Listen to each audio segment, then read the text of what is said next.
Vous écoutez la Ligue des Cinévores, toujours en compagnie de moi, Mathieu, et je suis avec mes fidèles collaborateurs. Je suis toujours avec Max, mon bras droit, mon fidèle copilote. Comment ça va, Max? Ça va si bien qu'il y a des hémorroïdes.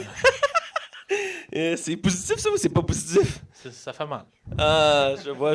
Et on est avec notre collaborateur habituel, Hugo Mays. Comment ça va, Hugo? Ouais, ça va super bien, un peu fatigué, mais ça va bien. Je suis comme votre troisième pilote. Ouais, troisième le pilote. de secours. Ouais, t'es le gars derrière qui check la météo puis la carte. Exact. Puis, Et comment ça t'es fatigué? T'as encore veillé tard hier, là? T'es sorti d'un club pis tout, là? attends, on m'indique à l'oreille que je suis allé au cinéma. Ah, d'accord. Avec une gang de noirs.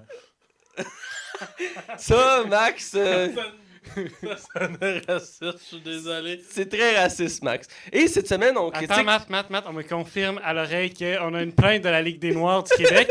Ah, il demande qu'on exclue Max du podcast. Alors, c'est fait. Hugo devient mon nouveau copilote. Toi, tu vas avoir du montage à faire après. T'aimes ça pour faire travailler, hein? Ben ouais, il faut bien qu'on justifie ton salaire. Ah oui, ça, puis tous tes sacs aussi, t'aimes ça sacré. Mais ouais, non, ça m'a... Chris que c'est pas vrai. Ah, sacrément. Bref, cette semaine, on parle des nouveautés de Marvel, le dernier film en date de l'univers cinématographique de Marvel qui est rendu énorme à ce jour. On est rendu en haut de 20 films de Marvel. Je pense qu'on est rendu à 17-18. Bref, on est proche de 20 films. Ouais, il a arrondi, hein. Ouais, Les c'est- productions à 300 millions, t'arrondis ça. Ah, ça va donner là, une couple de Ah oui, millions, là. ça, là. C'est pas grave. Donc, c'est Black Panthers, la Panthère Noire en version française. Et on va Qui parler... appelle ça la panthère noire? Ben, tous ceux qui lisent des comics en français, mon ami. Ouais, mais il l'appelle pas la panthère noire, il l'appelle Black Panther. Ah, Hugo confirme qu'il le dit en français. Je serais du genre à dire en français. Ah, comment? Vous dites tous Spider-Man ou vous dites l'araignée? Je dis Spider-Man, par contre. Je dis l'araignée humaine, comme dans le premier Spider-Man. Non, c'est vrai. Quand il va faire de la lutte, puis qui dit appelez-moi l'araignée humaine. Je pense que le dessin animé qu'il y avait à Canal Famille, c'était l'homme araignée et non Spider-Man en plus. Ouais, c'est l'homme araignée, évidemment. Il y a personne qui l'appelle l'homme araignée. C'est Comme comme. Radio-Canada aussi, c'était l'homme araignée. Dernière fois, on va Ah. continuer. Au début. Le vieux cartoon, genre? Le vieux cartoon, puis les petites émissions qui passaient le matin, là, le samedi, puis le dimanche. Là. Ah, L'homme araignée. Ok, Peter Parker parlait vraiment beaucoup tout seul dans cette série-là. Mais pour finir sur cette lancée-là, je sais pas si vous savez, mais au début, quand Wolverine est apparu dans les comics français, en France, il l'appelait Glouton. C'était le Glouton. Donc, c'est une autre anecdote sur les super-héros. Souvent, leurs noms sont mal traduits, ont des traductions assez. Ben, un Wolverine, c'est pas un fauve? Non, le fauve, ça, c'est le X-Men bleu, ça, le fauve. Un Wolverine, c'est un carcajou en français Ouais, québécois. mais au début, ils l'appelaient Glouton, ils l'ont appelé aussi Carcajou. Le carcajou est aussi appelé le glouton Ouais.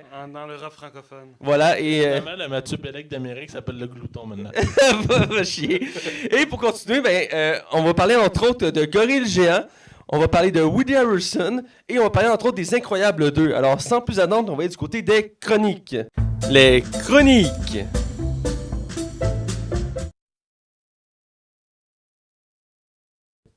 Alors on est du côté des chroniques et on commence chaque semaine notre tour d'horizon avec ce qu'on a vu et écouté.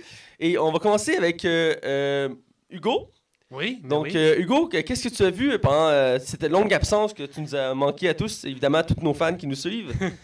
Ben, depuis ma dernière visite, j'ai regardé John Wick 2. Ah, tu l'as enfin vu! J'ai enfin vu, je voulais venir le critiquer, mais écoute, j'ai manqué de temps. Ouais, t'avais une souper avec ta mère, fait que t'as pas pu venir, c'est ça? Ouais, on va dire. Bref, J'avais un contretemps, donc j'ai regardé John Wick 2. Et tu as-tu aimé? Et ça arrête pas. Ah, ça arrête pas, Ça hein? arrête pas, j'ai vraiment aimé. C'est vrai qu'il arrête pas une série, la troisième film. C'est vrai. Mais ouais, c'est un très bon film. Je dirais que il est super bon, je l'adore, mais qu'on l'a déjà critiqué, j'en reviens pas là-dessus, mais quelques lacunes avec le premier film. Entre autres, le scénario qui est mis un peu plus de côté pour mettre plus de place à l'action, ce qui est pas mauvais en soi, mais il reste que ça reste un petit défaut parce que le méchant paraît fade. Bref. Mais Un peu comme à la Kingsman 2 aussi. ouais, un peu le même principe, on peut dire, de ce côté-là, effectivement. Et qu'est-ce que tu as vu d'autre? J'ai vu, je suis venu chez toi dernièrement parce que pour m'éviter un peu trop de voyagement pour du travail, j'ai regardé Baywatch. Alette, t'as vu qu'on a critiqué la semaine passée? Vous avez critiqué la semaine passée que je suis venu chez toi samedi avant que tu je vais recommencer ça. Je suis venu chez toi pour me couper du voyagement. Donc, Bref, t'as vu ce film-là? j'ai vu ce film-là. J'ai vraiment aimé ça. T'as vraiment aimé ça?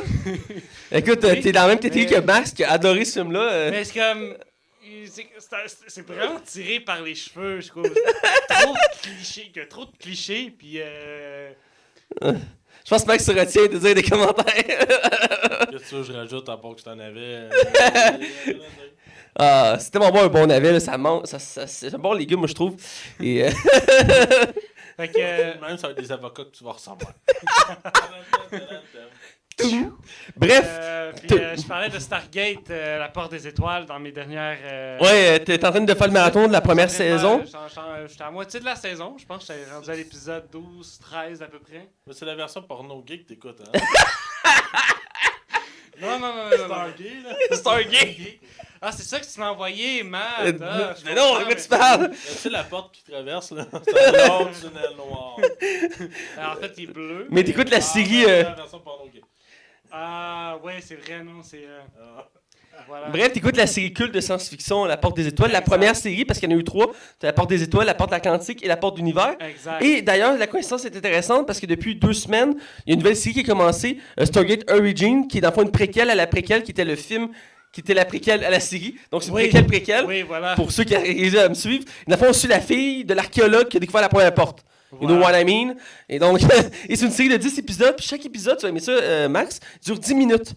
Donc au total, t'as 1 heure pour faire une saison. Ah, Stargate Origin dure 10 minutes par épisode? Oui. Oui. Malade.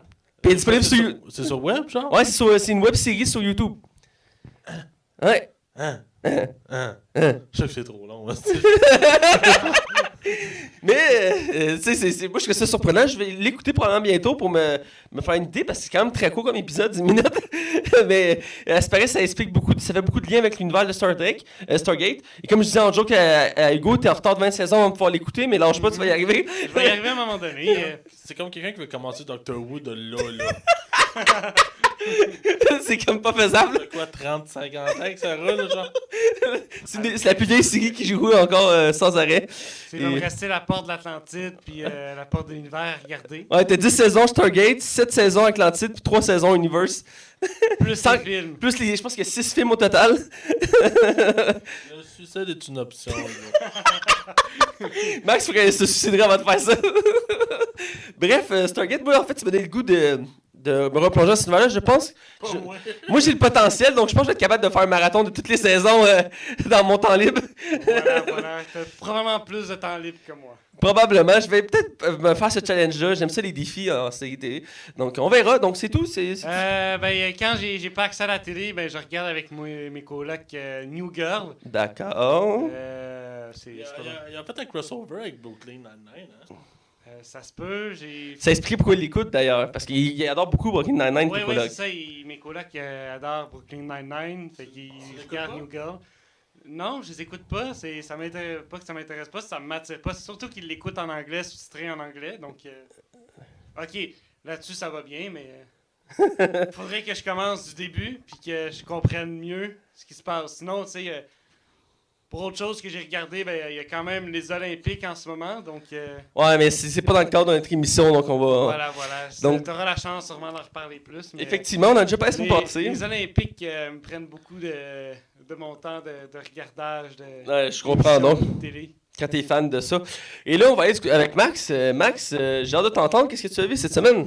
Cette semaine, j'ai continué de Punisher. T'as continué Punisher! Attendez, tout le monde, vous entendez? Ça fait des semaines que je harcèle Max pour qu'il écoute Punisher et il a enfin poursuivi.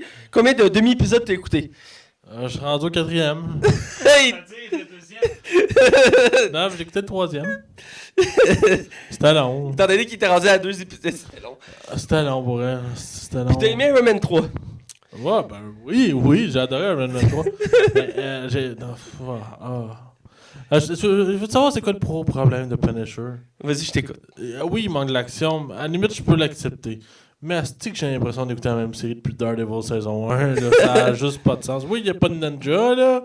Mais c'est le même principe. Je sais pas. J'ai l'impression de juste écouter des histoires en parallèle à d'autres histoires en parallèle. J'ai l'impression qu'ils font rien pour qu'ils se différencient tant que ça. À part que le personnage il est plus il est violent. Là. Ben, c'est la particularité de Punisher, c'est que c'est un anti-héros, donc automatiquement le personnage est plus violent et ça fait une série plus sombre encore, même si Daredevil était très sombre en soi. Punisher va dans une autre direction, c'est ça qui était acclamé du public, entre autres, qu'on allait dans une direction qu'on n'était pas habitué de voir dans les films super-héroïques ou les séries super-héroïques.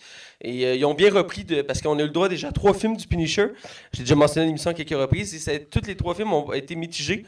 Même, il y en a, je pense qu'il y en a au moins un qui n'a pas été aimé, le dernier, si je me rappelle bien. Et The Punisher War, je crois. Et, Il avait reçu des meilleures critiques que Punisher tout court. Ah, pour vrai? Ouais. Punisher tout court, là, c'était. Oh boy. Ben, je sais que l'acteur, il avait le look puis la personnalité du personnage. Ouais. J'avais John Travolta là-dedans. Là. Ouais, ça reste que. Non, je pense que le moins bon, c'est le premier avec Dolph. Lundgren, Ouais. je l'ai jamais vu. J'ai déjà vu les extraits, ça va l'air. Ben, ça a l'air d'un film typique d'action, tu sais, sans grande personnalité. Mais reste que la série est lente à partir, effectivement. Le début part fort, mais après, il y a un ralentissement. Mais il développe beaucoup le côté psychologique. Puis ça prend au moins jusqu'à la mi-saison avant de pouvoir en profiter vraiment bien. Et, Je pense que c'est moi qui parle de ce que j'ai écouté. Bon, on va le laisser aller. Vas-y, Mathieu, vas-y. J'essaie de te donner des motivations, OK? OK? En tant qu'ami, OK, et co-animateur de cette émission-là avec toi, il faut que je t'aide à comprendre des concepts qui sont abstraits pour toi, parce que vu que tu as un grand négativisme du cinéma, Je suis pas négatif, c'est juste que tout est de la merde. comme a dit un de nos fans, Jess Anctil, que je salue, disait que j'étais l'homme le plus optimiste au monde. J'ai apprécié les commentaires. Hugo, ici, est abasourdi par ses commentaires. Peut-être Hugo veut s'exprimer à ce sujet. Matt, optimiste. C'est dans le contexte du Wow. podcast, parce que... Ouais, ben, au niveau social, c'est autre chose. Là. Ouais. Dans le niveau podcast, je suis toujours le plus optimiste, parce que si je serais négatif comme Max, ça ferait pas des podcasts très intéressants. Ah, c'est dans le contexte du podcast. Ok, peut-être. Mais Jesse t'a dit? Jess Anctil, Jess Anctil. c'est un de nos Salut, fans. Jess. Je te recommande de rencontrer Mathieu en personne et tu vas peut-être changer ta façon de penser de Matt. À l'entendre dire, vous direz que j'ai l'air d'un grand dépressif pis tout, là. Non, ben, tu veux juste lui demander comment il va. Tu vas le savoir tout de suite. Vous êtes cruels, les boys. Je te laisse continuer, Max. Je me tais. Bon, yeah. Fait que j'ai écouté un film. C'est le seul film que j'ai écouté cette semaine. Je vais t'avouer, cette semaine, j'ai plus gamé. Je l'admets. Sans surprise. Écoute, pour vrai, j'avais vraiment réduit, mais là, j'en ai profité. J'ai commencé à jouer. Lal! Non, j'ai écouté le nouveau film de Netflix pour la Saint-Valentin. Oh! When We First Met. Tout seul dans ta chambre à manger du chocolat et en pleurant. Tu parles de toi ou tu parles de moi, là? Je parle de toi, là. Non.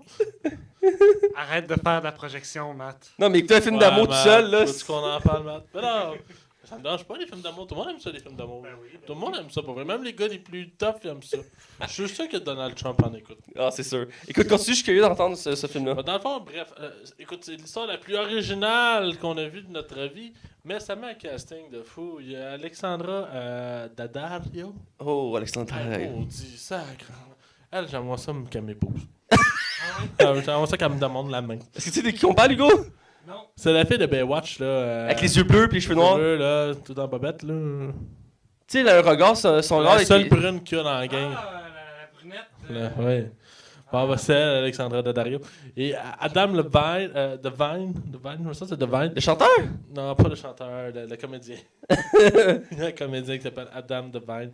Puis dans le fond, l'histoire résume que ce gars-là, il rencontre une belle fille à un party. Puis ils s'en vont du party parce que le party, il vaut pas de la merde. Puis ils préfèrent être ensemble. Puis ils vont passer la soirée ensemble. Ils vont boire, ils vont faire des sorties, tout ça. Puis ils vont prendre des photos dans une cabine à photo. c'est original. Et puis à la fin, un coup ça est parti, lui, il s'en va chez elle. Fait qu'il pense qu'il va dormir là-bas. Puis finalement, elle friendzone. Fait que là, lui, il est comme... Ah! Fait que lui, on le voit plus tard assister au mariage de cette fille-là avec un autre gars. Mais lui, il se dit, Colin, c'était ma chance à moi. Ça fait 2 ans que je tripe sur elle, puis c'est elle se marrer avec un autre gars. Fait que lui, ce qu'il fait, c'est qu'il décide de se saouler la gueule un soir, puis il retourne dans la fameuse cabine à photo, et il se reprend en photo, et il retourne au moment un peu du party. Fait que lui, à chaque fois, il va en profiter pour changer genre le cours de l'histoire, pour finir avec elle. Ça va donner des résultats plutôt... c'est un film, il faut que ça dure 1h30, fait qu'il va arriver des situations que c'est sûr que ça sera jamais à son avantage. Et c'est sûr qu'on a droit à la morale que vous doutez toutes. Mais pour vrai, c'est un bon divertissement. Écoute, pour un film Netflix, ça fait vraiment le taf. Là. Moi, j'ai un plaisir à écouter ça. Puis je pense que tout le monde qui va écouter ça va juste faire Ah, c'était bien. Là, c'est vraiment un film que tu fais Ah, c'était bien. J'imagine d'écouter ça un dimanche après-midi pluvieux, là, relax, là. Non, un mercredi. Pour vrai, ça, je l'écouterais comme un lundi soir. Parce que sur les journées, t'as des types de films. Et Max, Ouais. Max a une philosophie là-dessus. Ouais, mais c'est vrai qu'il y a des films que c'est comme. Plus c'est léger, t'écoutes ça quand on est un dimanche, il pleut, il se passe pas grand chose. Il y a des films comme ça, c'est comme j'ai le goût d'écouter un film à soir, tranquille, un lundi. Puis il y a des films comme, mettons, Deadpool 2 sort en DVD à soir, ben tu vas l'écouter un vendredi soir, pis c'est rock'n'roll! Il y a des Tu vois? Tout est seté. Black Panther, je trouve ça plate d'aller le voir un jeudi ou un mercredi, tu sais. Je partage l'opinion de Max là-dessus. Je sais que c'est bizarre, là, mais ça, c'est moi. Bref, Mathieu, qu'est-ce que t'as vu, toi, cette semaine? Moi, ce que j'ai vu cette semaine, j'ai fini la série Altered Carbon ou Carbone modifié en français. J'ai le titre en français maintenant. Ils ont donné un titre en français? Oui, parce qu'il est disponible en français la série, donc il faut qu'il y ait un titre en français. Donc c'est Carbone modifié en français. Oui, je vois ta face de joie enfin d'avoir une traduction. Et premièrement, La traduction. Carbone modifié, t'as dit? ouais, Ça serait, habituellement, ça serait du... ce serait Carbone altéré. altéré. Ouais, Mais je pense que c'est juste ou pour que ça sonne alternative, peut-être même. Mais c'est peut-être pour que ça sonne mieux avec modifié. Ça sonne mieux qu'altéré, peut-être. Mais en tout cas, c'est pas important le sujet, mais le sujet est que j'ai fini la série enfin. Et écoute, c'est une de mes... Yeah! Ouais. Et c'est une de mes découvertes de... J'ai mentionné la semaine passée de 2018. Yeah! Je pense même de l'année, là, en comptant 2017. C'est dans le top de mes séries. C'est quoi votre problème, les gars? Mais c'est quoi votre problème? Puis, dans le fond, c'est une de mes grandes découvertes et j'adore cette série-là. Tabarnak! Vous m'énervez, boys. Et j'en ai déjà mentionné la semaine passée, mais cette série-là, elle m'a donné le goût, en fait, de découvrir Blade Runner, parce que c'est pas dans le même style. Arrêtez, s'il vous plaît. Et j'ai beaucoup aimé. Et j'ai aussi redécouvert un acteur que j'ai trouvé mitigé, qui avait joué dans Suicide Squad. C'est l'acteur qui faisait Rick Flag dans Suicide Squad. Hugo, arrête son choqué du podcast. Rick Flag, c'est celui pour elle qui sort avec... C'est tout le personnage principal militaire. Là? Ouais. C'est lui le personnage principal de... c'est la... Bon modifié. Ouais, c'est Carbone modifié, c'est l'acteur principal. Et d'un, il est fucking cut, cet acteur-là. Je l'avais pas réalisé dans Suicide Squad, mais il est fucking cut. Puis de deux, il était un très bon acteur. Il est vraiment là, il a un fort potentiel. J'aimerais ça le voir dans d'autres. Chose que dans Suicide Squad. Là. Entre autres, là, mais je l'avais vu dans House of Cards, mais il était très mitigé dans House of Cards. Mais là-dedans, là, je trouve que c'est dans les rôles que j'ai vus, c'est un de ses meilleurs. Et j'ai beaucoup aimé la série. Et j'ai appris qu'il y aurait peut-être une saison 2, parce que c'est basé sur des romans. Il y a 3 romans, en fait. La première série fait le premier roman. Et il y aurait une deuxième saison. Par contre, la particularité, c'est qu'ils ont pris plusieurs libertés. Ce qui fait en sorte que la deuxième saison ne serait pas sur le deuxième livre, mais ce serait une nouvelle histoire inédite dans l'univers de Altered Carbon. Et, entre autres, l'auteur des livres dit qu'il était très motivé à l'idée de faire une deuxième saison. Et les producteurs et les réalisateurs aussi. Et d'ailleurs, l'acteur principal que je viens de nommer, il aimerait ça revenir pour la deuxième saison. Donc, ça lancerait du lourd. Mais il n'y a pas encore une nouvelle... Netflix n'a pas relancé la série. Généralement, quand une nouvelle série sort, ils annoncent directement saison 2 la plupart du temps. Dans ce cas-ci, ils ne l'ont pas fait. Exemple, Punisher, ça n'a même pas pris une semaine. Ils ont annoncé qu'il y allait avoir une saison 2. Et là, ils l'ont pas encore fait. Je suis un peu intrigué. Je me demande s'ils attendent encore un peu plus de temps, voir les avis. Je sais qu'il y a des critiques assez, je pourrais dire, violentes à cette série-là parce qu'elle est très violente, il y a beaucoup de nudité. Donc, ça ne plaît pas à tout le monde. Il y a beaucoup de gens qui chialent à ce sujet-là. C'est comme pour Game of Thrones, il y a beaucoup de monde qui l'ont aimé, mais il y a du monde qui ont chialé beaucoup sur cette série-là parce que ça montrait les femmes comme des objets ou ça montrait... Ça a l'air qu'il y a beaucoup de boules. Dans Game of Thrones, ouais. Il y a vraiment beaucoup de boules. Ouais, ils l'ont diminué à force des saisons, mais il reste que c'était un... Boules ou... Oui. Non! Okay. Qu'on en voit moins. Ok, pas qu'ils en ont moins. Non. Toi, Cindy, viens ici, là. On va te choper ça. Là. Non, Max. Et donc, c'est pour ça, mais la série en soi, je la recommande à tout le monde. Une bonne série de science-fiction à découvrir. L'histoire est vraiment... c'est une science-fiction policier. Et l'histoire est vraiment... écoute, chaque épisode, dès que tu fais un épisode, tu as goût de voir le prochain parce que l'intrigue est tellement complexe que tu poses plein de questions. Puis à chaque fois, tu es comme, ben non, voir que c'est arrivé ça. Donc, vraiment une bonne série. Donc, je la recommande, comme je l'ai dit la semaine passée. J'ai revu un film que j'avais vu cet été, que j'avais un avis mitigé sur le film. Là, c'est pire ou... Ben, honnêtement, j'ai manqué le début avec mes colocs, mais j'ai écouté le film. Et. Ça a l'air tellement de la merde pour elle. Ça passe légèrement mieux. Ça doit être à cause de mon côté optimiste, comme tu dis souvent. Mais reste que... que... le gars qui va du caca, mais qui prie. Mais Matthew McConaughey, là... Oh my God, dans ce film-là, il est tellement mauvais comme méchant, là. C'est effrayant. C'est en français la tour sombre, hein? Ouais, la tour sombre. Et écoute, c'est Dark Tower, je pense que j'ai oublié de le préciser, mais c'est la tour sombre. Et écoute, Matthew McConaughey, là, je sais qu'il voulait absolument faire un méchant, mais là-dedans, là, c'est comme « Je suis méchant ». Tu sais, il était bien en noir, le regard sombre. « Je suis méchant ». Ça faisait longtemps qu'il voulait faire un méchant. Ouais, mais là-dedans, il est comme... Il essaie d'être méchant, mais il est comme pas de prestance. Mais comment tu peux faire ce film-là quand t'as fait genre Interstellar? Ça me dépasse. Ouais, McConaughey qui a toujours été là pour faire des rôles de je suis le père d'une petite fille, je veux qu'elle Ouais. qu'elle ait un meilleur futur. Non, il arrive pour faire un rôle de méchant. Il me semble qu'il n'y a pas une gueule de faire un méchant. Là. Mais Matthew McConaughey, il a fait longtemps des films d'amour plates. Là, Ouais, on va ouais. se le dire. Ça, c'était comme Nicolas Cage qui faisait tout le temps le père de famille dépauvri. Là. Il l'a fait comme 15 fois. Là. Maintenant, il fait genre l'ancien agent secret à la retraite qui revient venger sa famille. Là. C'est quel film de Nicolas Cage j'aimerais ça revoir? Lequel? J'avais vraiment aimé ça. Puis dans le fond, peut-être le film c'était un esti de flop, je sais pas. Là. Je pense que c'était père de famille, justement. Ok. Genre, il se réveille avec une famille du jour au lendemain, puis c'est pas pourquoi. Ah, ça me dit de quoi? Ouais, puis finalement, il se réveille qu'il l'a perdu, cette famille-là, puis finalement, c'est pas arrivé, mais c'était bon, me semble. Ah, oui, ça me dit de quoi ce film-là? Bref, pour continuer dans mon... Ouais, excuse-moi de déraper. Hey, puis excuse-moi, je m'excuse. Mais on n'a pas parlé au podcast, puis j'aimerais ça qu'on en parle rapidement. Nicolas Cage, ses 2 derniers films, ils ont des ratings de malade mental. Ouais, il est en pleine remontée, c'est une bonne nouvelle. Il y en a un qui, son dernier est 100% sur Rotten Tomato. Écoute, j'ai essayé de trouver une bonne annonce, j'en ai trouvé nulle part. Ben voyons. Je te jure, je sais même pas si ça parle de quoi son film. C'est justement Mandalier, quelque chose de même. Ok. Et l'autre, c'est Father and Mother. C'est comme les parents dans une cour.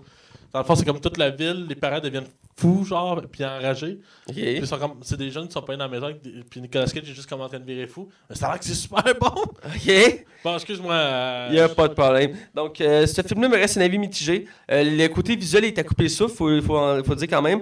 Et c'est quand même du Stephen King. Donc, l'histoire, quand même. Ben, Même lui, il le renie, là, par exemple. ouais, l'ironie, mais je sais que l'histoire dévie un peu du livre. Mais reste qu'on voit que l'univers a été très travaillé. C'est pas basique, là. On voit qu'ils ont pris les éléments de l'univers de Stephen King, mais ils ont juste ils ont juste dérapé. Mais reste en soi, le côté visuel est intéressant. C'est pas un film que je réécouterais probablement. Mais je suis un peu déçu parce qu'il y avait aussi Idris Elba dedans, qui est lui aussi c'est un acteur en pleine montée en ce moment. Et c'est censé être un de ces films qui allait le faire monter en 2017. Et finalement, ça n'a pas eu l'effet escompté, un peu comme The Rock avec Baywatch. Ouais, ça a sombré un peu.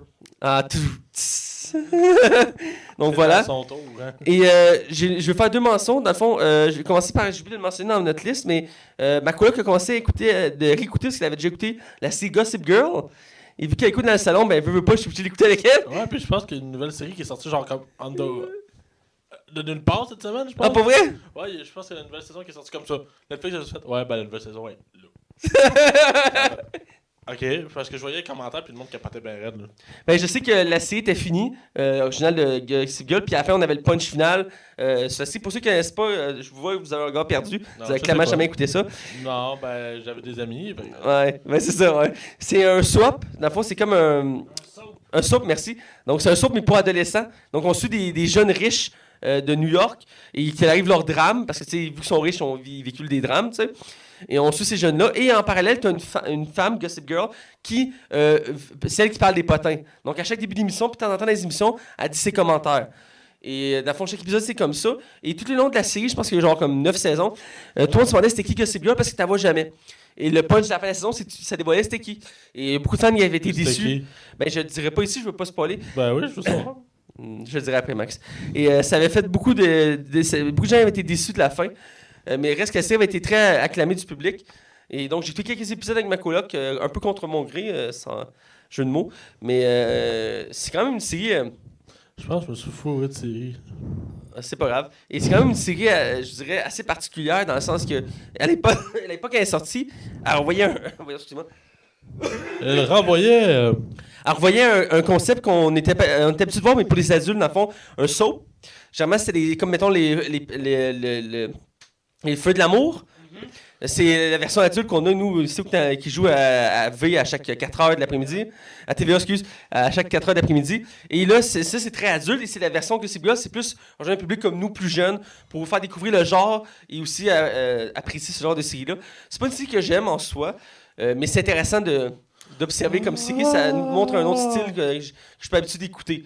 Donc voilà. Et pour finir, je vais parler de la série Legend of Tomorrow qui a recommencé cette semaine. Je pense que j'ai mal compris. Je pense que Gossip Girl va avoir une nouvelle saison sur Netflix. Ah. D'accord. On va te laisser dans ton contemplation des photos nues de l'actrice principale.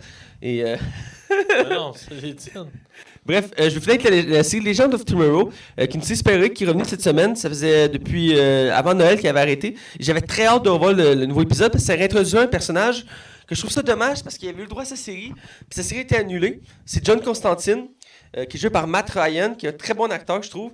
Et après la moitié de sa série, elle avait été annulée, et faute d'audience, je crois. Et donc, puis il est revenu après dans l'univers de Arrow, Flash et tout ça. Et c'est sa deuxième présence dans les séries, sans compter qu'il a maintenant un droit à une série animée, que je pense qu'il est déjà sortie. Mais il reste qu'il mériterait tellement une deuxième chance pour avoir sa propre série. Parce que John Constantine, c'est un personnage de DC très intéressant. Il n'a jamais eu vraiment sa chance de briller. Il a eu son film, je pense en 2006-2008, qui avait été assez mitigé lui aussi. Et donc là, dans cet épisode-là, on le voit, et écoute, il vole la vedette tout le long de l'épisode. Et il était pas censé revenir, mais il était confirmé pour revenir plus tard dans la saison, tellement qu'il a fait une bonne impression. Et j'aimerais ça le revoir en permanent, genre comme membre permanent des Legends of Tomorrow, ou qu'il ait récupéré sa série. J'aimerais ça beaucoup, parce que c'est un personnage qui est vraiment fascinant. Je vous invite à aller découvrir, John Constantine, soit écouter son film ou la série qui est à moitié faite, ou juste avoir des extraits. Sur YouTube, mais ce personnage-là vaut le détour. C'est une sorte de magicien qui a vendu son âme pour sauver, je pense que c'est la femme qu'il aimait. Et là, il est maudit sur Terre et il se sert de ses capacités magiques pour protéger sa ville, parce que dans DC, tous les héros ont chacun leur ville. Donc voilà. Et donc, c'est la fin de mon tour d'horizon pour ce qu'on a vu. Et là, on va être dans les nouvelles. On a quand même quelques nouvelles intéressantes cette semaine. Et on va faire le tour d'horizon. Donc, je vais commencer avec Max. Ben, oui, je suis juste à la part toi, là. Effectivement. Bon, ben, cette semaine, messieurs et mesdames, on a reçu une bande-annonce que je pense que tout le monde attendait. En fait, plus de 14 ans. Ben oui. Ben oui. Ben oui. Ben On oui. l'attendait. On a enfin une bande-annonce pour The Incredible 2. Les Incroyables 2. Oh my god, enfin! Ta-da! Ta ta ta ta ta. Incroyable, on va dire. Car Les Incroyables, en fait, c'est Incredible. Je sais que c'est en français, c'est Les Incroyables. Les Incroyables, c'est ça, je suis correct, ok? Dans le fond, pour résumer l'histoire, c'est une famille de super-héros qui ont été bannis puis ne peuvent plus utiliser leur pouvoir en public car ça a causé beaucoup trop de dommages et ça les coups et il y avait des plaintes tout ça. Alors les super-héros ont été mis de côté. Ce film-là, quand il est sorti en 2004, quand c'est sorti, c'était un gros succès, autant critique au niveau du box-office. Et ça a été silence radio pendant un méchant bout de temps. Vraiment. Ouais. C'était aussi long je pense que c'est plus long que Toy Story entre le 2 et le 3. Ça a vraiment été long. Et on a enfin eu le droit à une bande-annonce. Et écoute, la bande-annonce, on peut y reprocher peut-être des affaires comme dans le sens que on a l'impression que l'histoire se répète, mais juste dans un contexte différent. Aussi que, par exemple, visuellement, il n'y a rien à dire. Là. Je pense que c'est très beau. C'est très, très beau. C'est sûr, moi, toi, Mathieu, je sais que toi, ça t'a pas dérangé. Moi, vu que ça fait 14 ans, j'aurais aimé ça voir les personnages vieillir un petit peu. Pas nécessairement de 30 ans, mais genre de 2-3 ans. Juste voir une petite évolution, vu que c'est une famille qui vont continuer, tu sais. Mais sinon, à part ça, écoute, on sait pas c'est qui le méchant. La bande-annonce ne le dit pas. Ouais. Mais le film se passe directement tout de suite après le premier, qui veut dire pour un rappel, ce n'est pas un punch, là. À la fin, on voit l'homme taupe qui sort dans le parking, faire « je vais vous menacer ». Puis le film se finissait là-dessus. Mais c'est pas un cliffhanger, c'était juste on close là-dessus. C'était juste pour donner une belle finale. Puis là, dans le fond, le film se passe tout de suite après ça.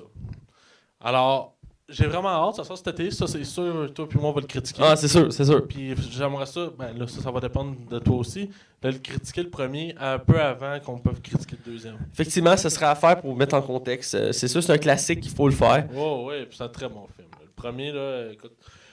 Deuxième nouvelle en fait. Tu sais, on a eu 3 Cloverfield. On a eu le premier qui était quand même un très bon film, Shaky Camera. Oui, je suis bien d'accord avec ça. Ouais, le premier était très bon. Ouais, mais c'est un peu flou dans ma tête, ça fait longtemps que je l'ai pas vu par exemple. Après ça, on a eu 10 Cloverfield Lane, qui était tant qu'à moi très très très bon. Je l'ai pas encore vu, celui-là, faut que je l'écoute. Ah, t'as pas vu ça? Non. Sérieusement, c'est vraiment bon. Ça se passe dans un bunker, là. Ouais, puis écoute, le film, il a dû rien coûter, mais c'était vraiment, vraiment bon comme film. Puis après ça, on a eu le catastrophique, le merdique, le épouvantable Paradox Cloverfield, qu'on devrait critiquer la semaine prochaine. Tu m'avais Ouais, promis. ouais. Tu m'avais promis. Ouais, qui est sorti au Super Bowl, donc ça fait une semaine. Ouais, c'est ça, tout le temps. Fait que c'est ça. Bref, mais là, on en a un autre cette année. Ouais. On a un 4e Cloverfield qui arrive. 4! Et J.J. Abrams dit que ce film-là va.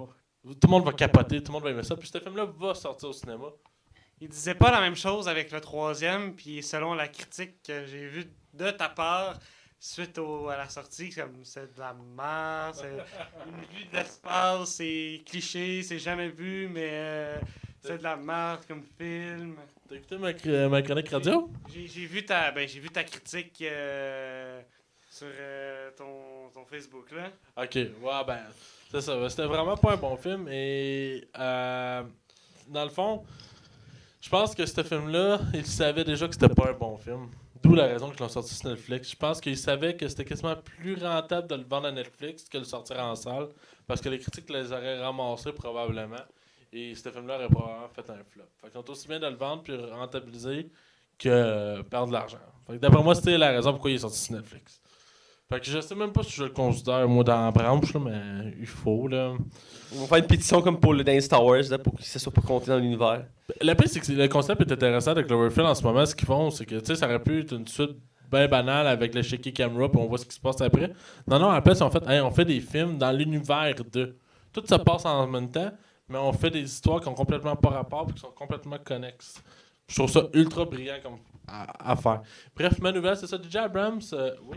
Ah, puis j'allais te demander on avait une idée du scénario de l'histoire du Cloverfield 4. Absolument pas. Je pense que la seule chose, puis écoute, je suis même pas sûr de ce que je vais te dire, parce que même eux ne le confirment pas. Daisy Randall serait dans le film. Ah! Celle qui fait Rey dans Star Wars, là, Oui. elle serait dans le film. Ah! Mais non, c'est ça. Pour finir avec ma nouvelle. J.J. Abrams, c'est ça, dit ce film-là vraiment va nous épater. Ils vont dans une direction qu'on n'a pas vue encore et qu'on a vu rarement au cinéma. Pour lui, c'est ce qui va continuer à faire vivre la franchise Cloverfield.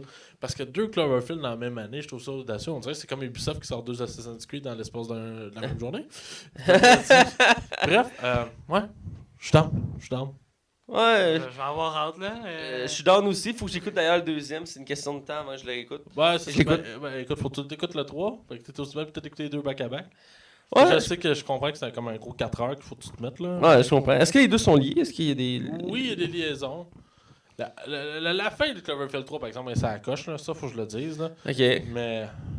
Mais tu peux écouter les films séparément, c'est pas grave. Ok, c'est bon à savoir. On continue, c'est quoi tes autres nouvelles? Il me reste 2 nouvelles.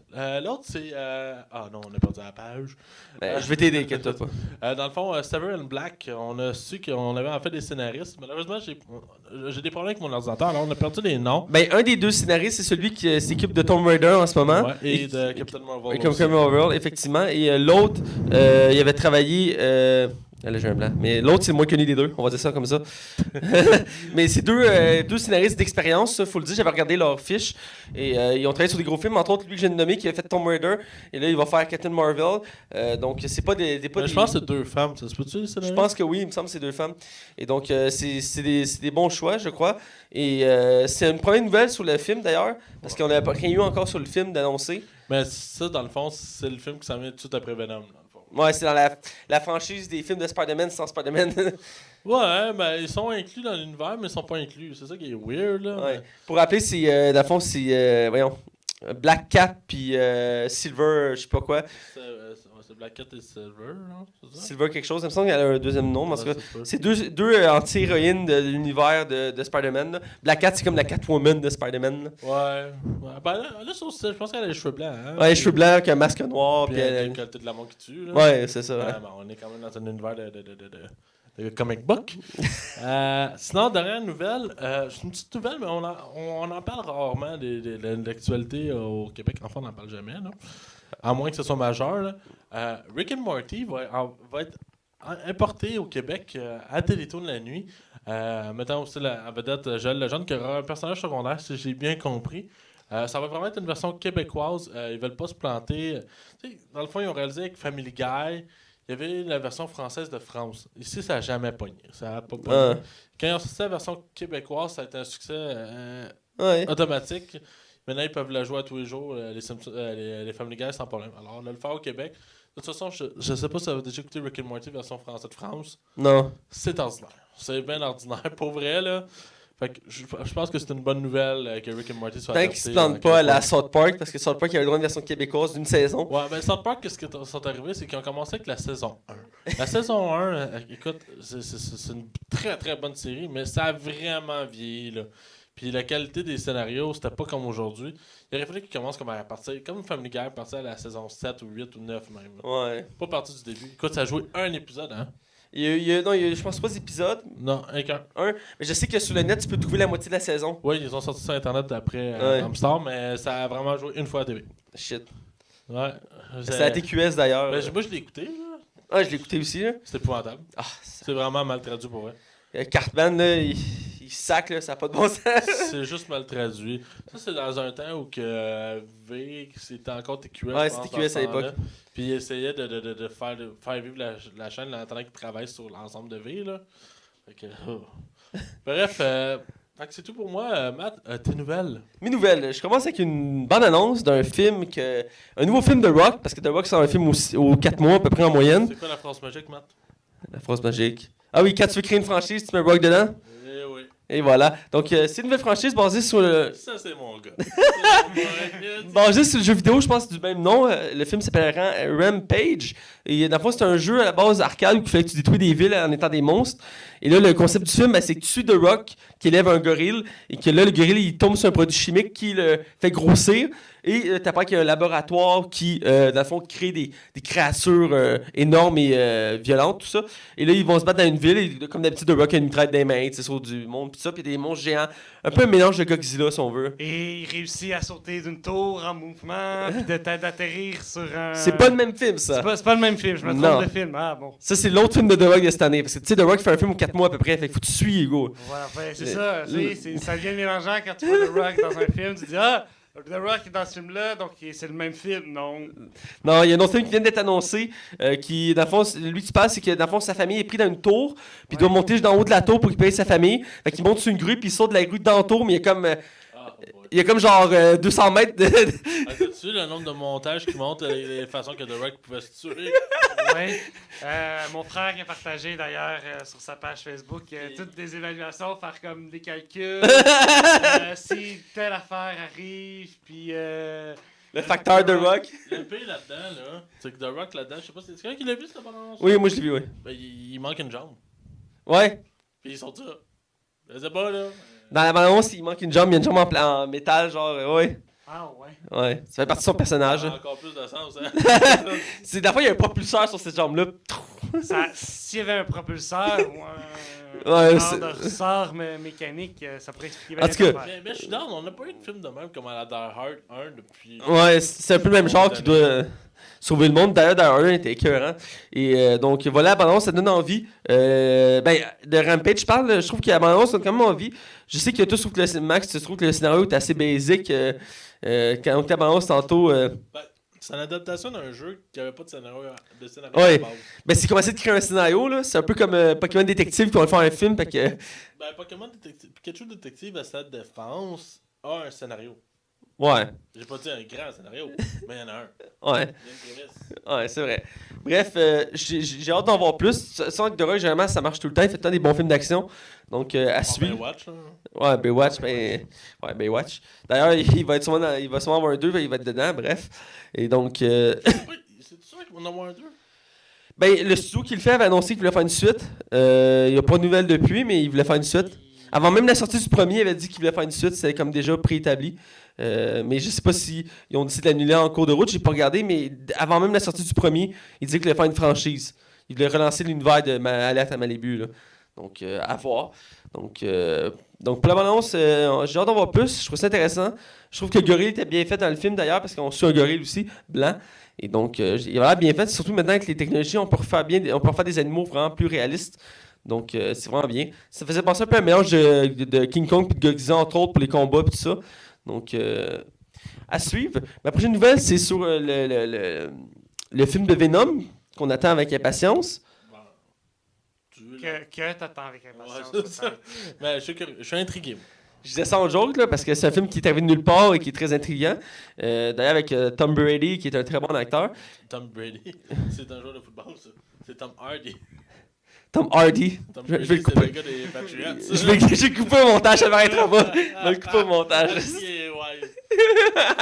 Bref, vous savez de qui je parle. Et dans le fond, ça va être annoncé que le méchant du film va être Carnage, qui est dans le fond l'enfant de Venom. Et là, on se demandait quel est l'acteur. Il y aurait de fortes chances que ce serait Woody Harrelson. Après d'avoir joué dans le prochain Star Wars, il jouerait dans Venom. Et il ferait Carnage. Je serais curieux de voir ce que ça pourrait donner parce que Carnage, comme pour Venom, il est quand même cut comme personnage. Et Woody Harrelson n'est pas reconnu pour un look cut. Woody Harrelson, écoute, il est 6 pieds cuc, puis il est large pareil, là. Il a une face de badass. Là. Ouais, il a une face de... Avec l'entraînement, il pourrait se retrouver cut. Ouais, peut-être bien. Un peu comme l'acteur qui avait choisi de faire Shazam. Il n'y avait pas de muscle, mais en s'entraînant, il va avoir du muscle, donc ça peut être logique. Ouais, il était quand même bien carré, mais pas comparativement à ce que le personnage de base est, là, on s'entend, là. Ouais. Mais ouais. Parce que j'ai hâte de voir si ça va être confirmé, si ça va être lui ou pas. Parce qu'on a pas eu beaucoup d'informations en bande-annonce sur le film. C'est beaucoup de teasers, donc à suivre. Et pour finir, je vais parler de la suite de Kung Fury 2, qui est annoncée et qui va mettre en vedette, entre autres, Michael Fassbender, qui va être en face de deux acteurs cultes des années 80. Il va y avoir, entre autres, David Hasselhoff, mais il vient de confirmer qu'il va y avoir aussi Arnold Schwarzenegger, qui est un des acteurs cultes des années 80, qui va revenir sur ce film-là, qui fait la suite à Kung Fury. Et je connais pas vraiment Kung Fury en particulier. Mais attends, Matt. Hugo puis moi, on a un défi pour toi. Oui. Excuse-moi. Épelle-nous Schwarzenegger. Je peux pas l'épeler. C'est pas éplable de toute façon. Mais Kung Fury, c'était pas le 1 était pas. C'était un court-métrage qui était financé par Kickstarter. Voilà. Et avec l'argent, c'était dans les gosses. S'ils réussissaient à atteindre un tel montant, ils pouvaient engager David Hasselhoff pour faire un vidéoclip de la chanson. Ils ont réussi! Ils ont réussi! Et ils ont même fait une chanson puis un vidéoclip avec la chanson. Il y a un jeu vidéo aussi. Il y a un jeu vidéo aussi. ça passait sous mon radar, je n'ai pas vu ça passer. Mais ça m'intriguait beaucoup.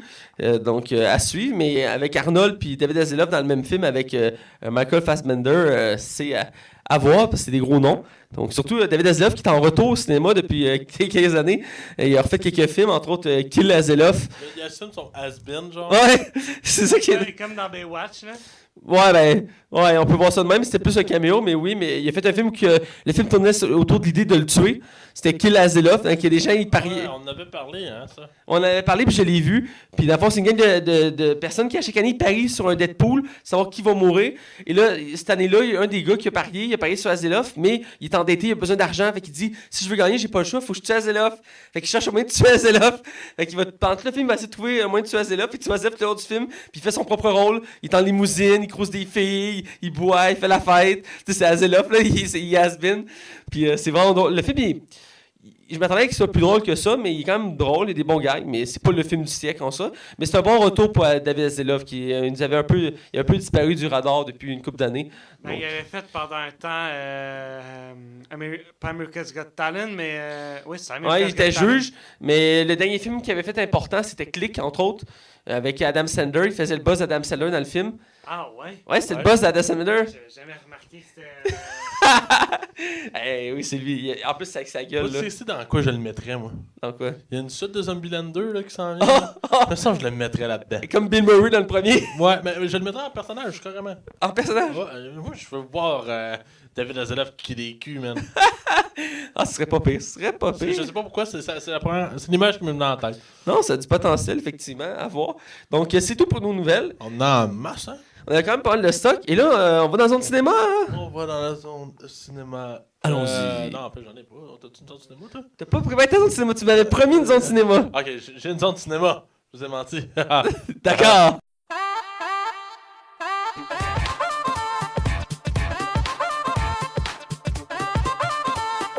Bienvenue dans la zone cinéma.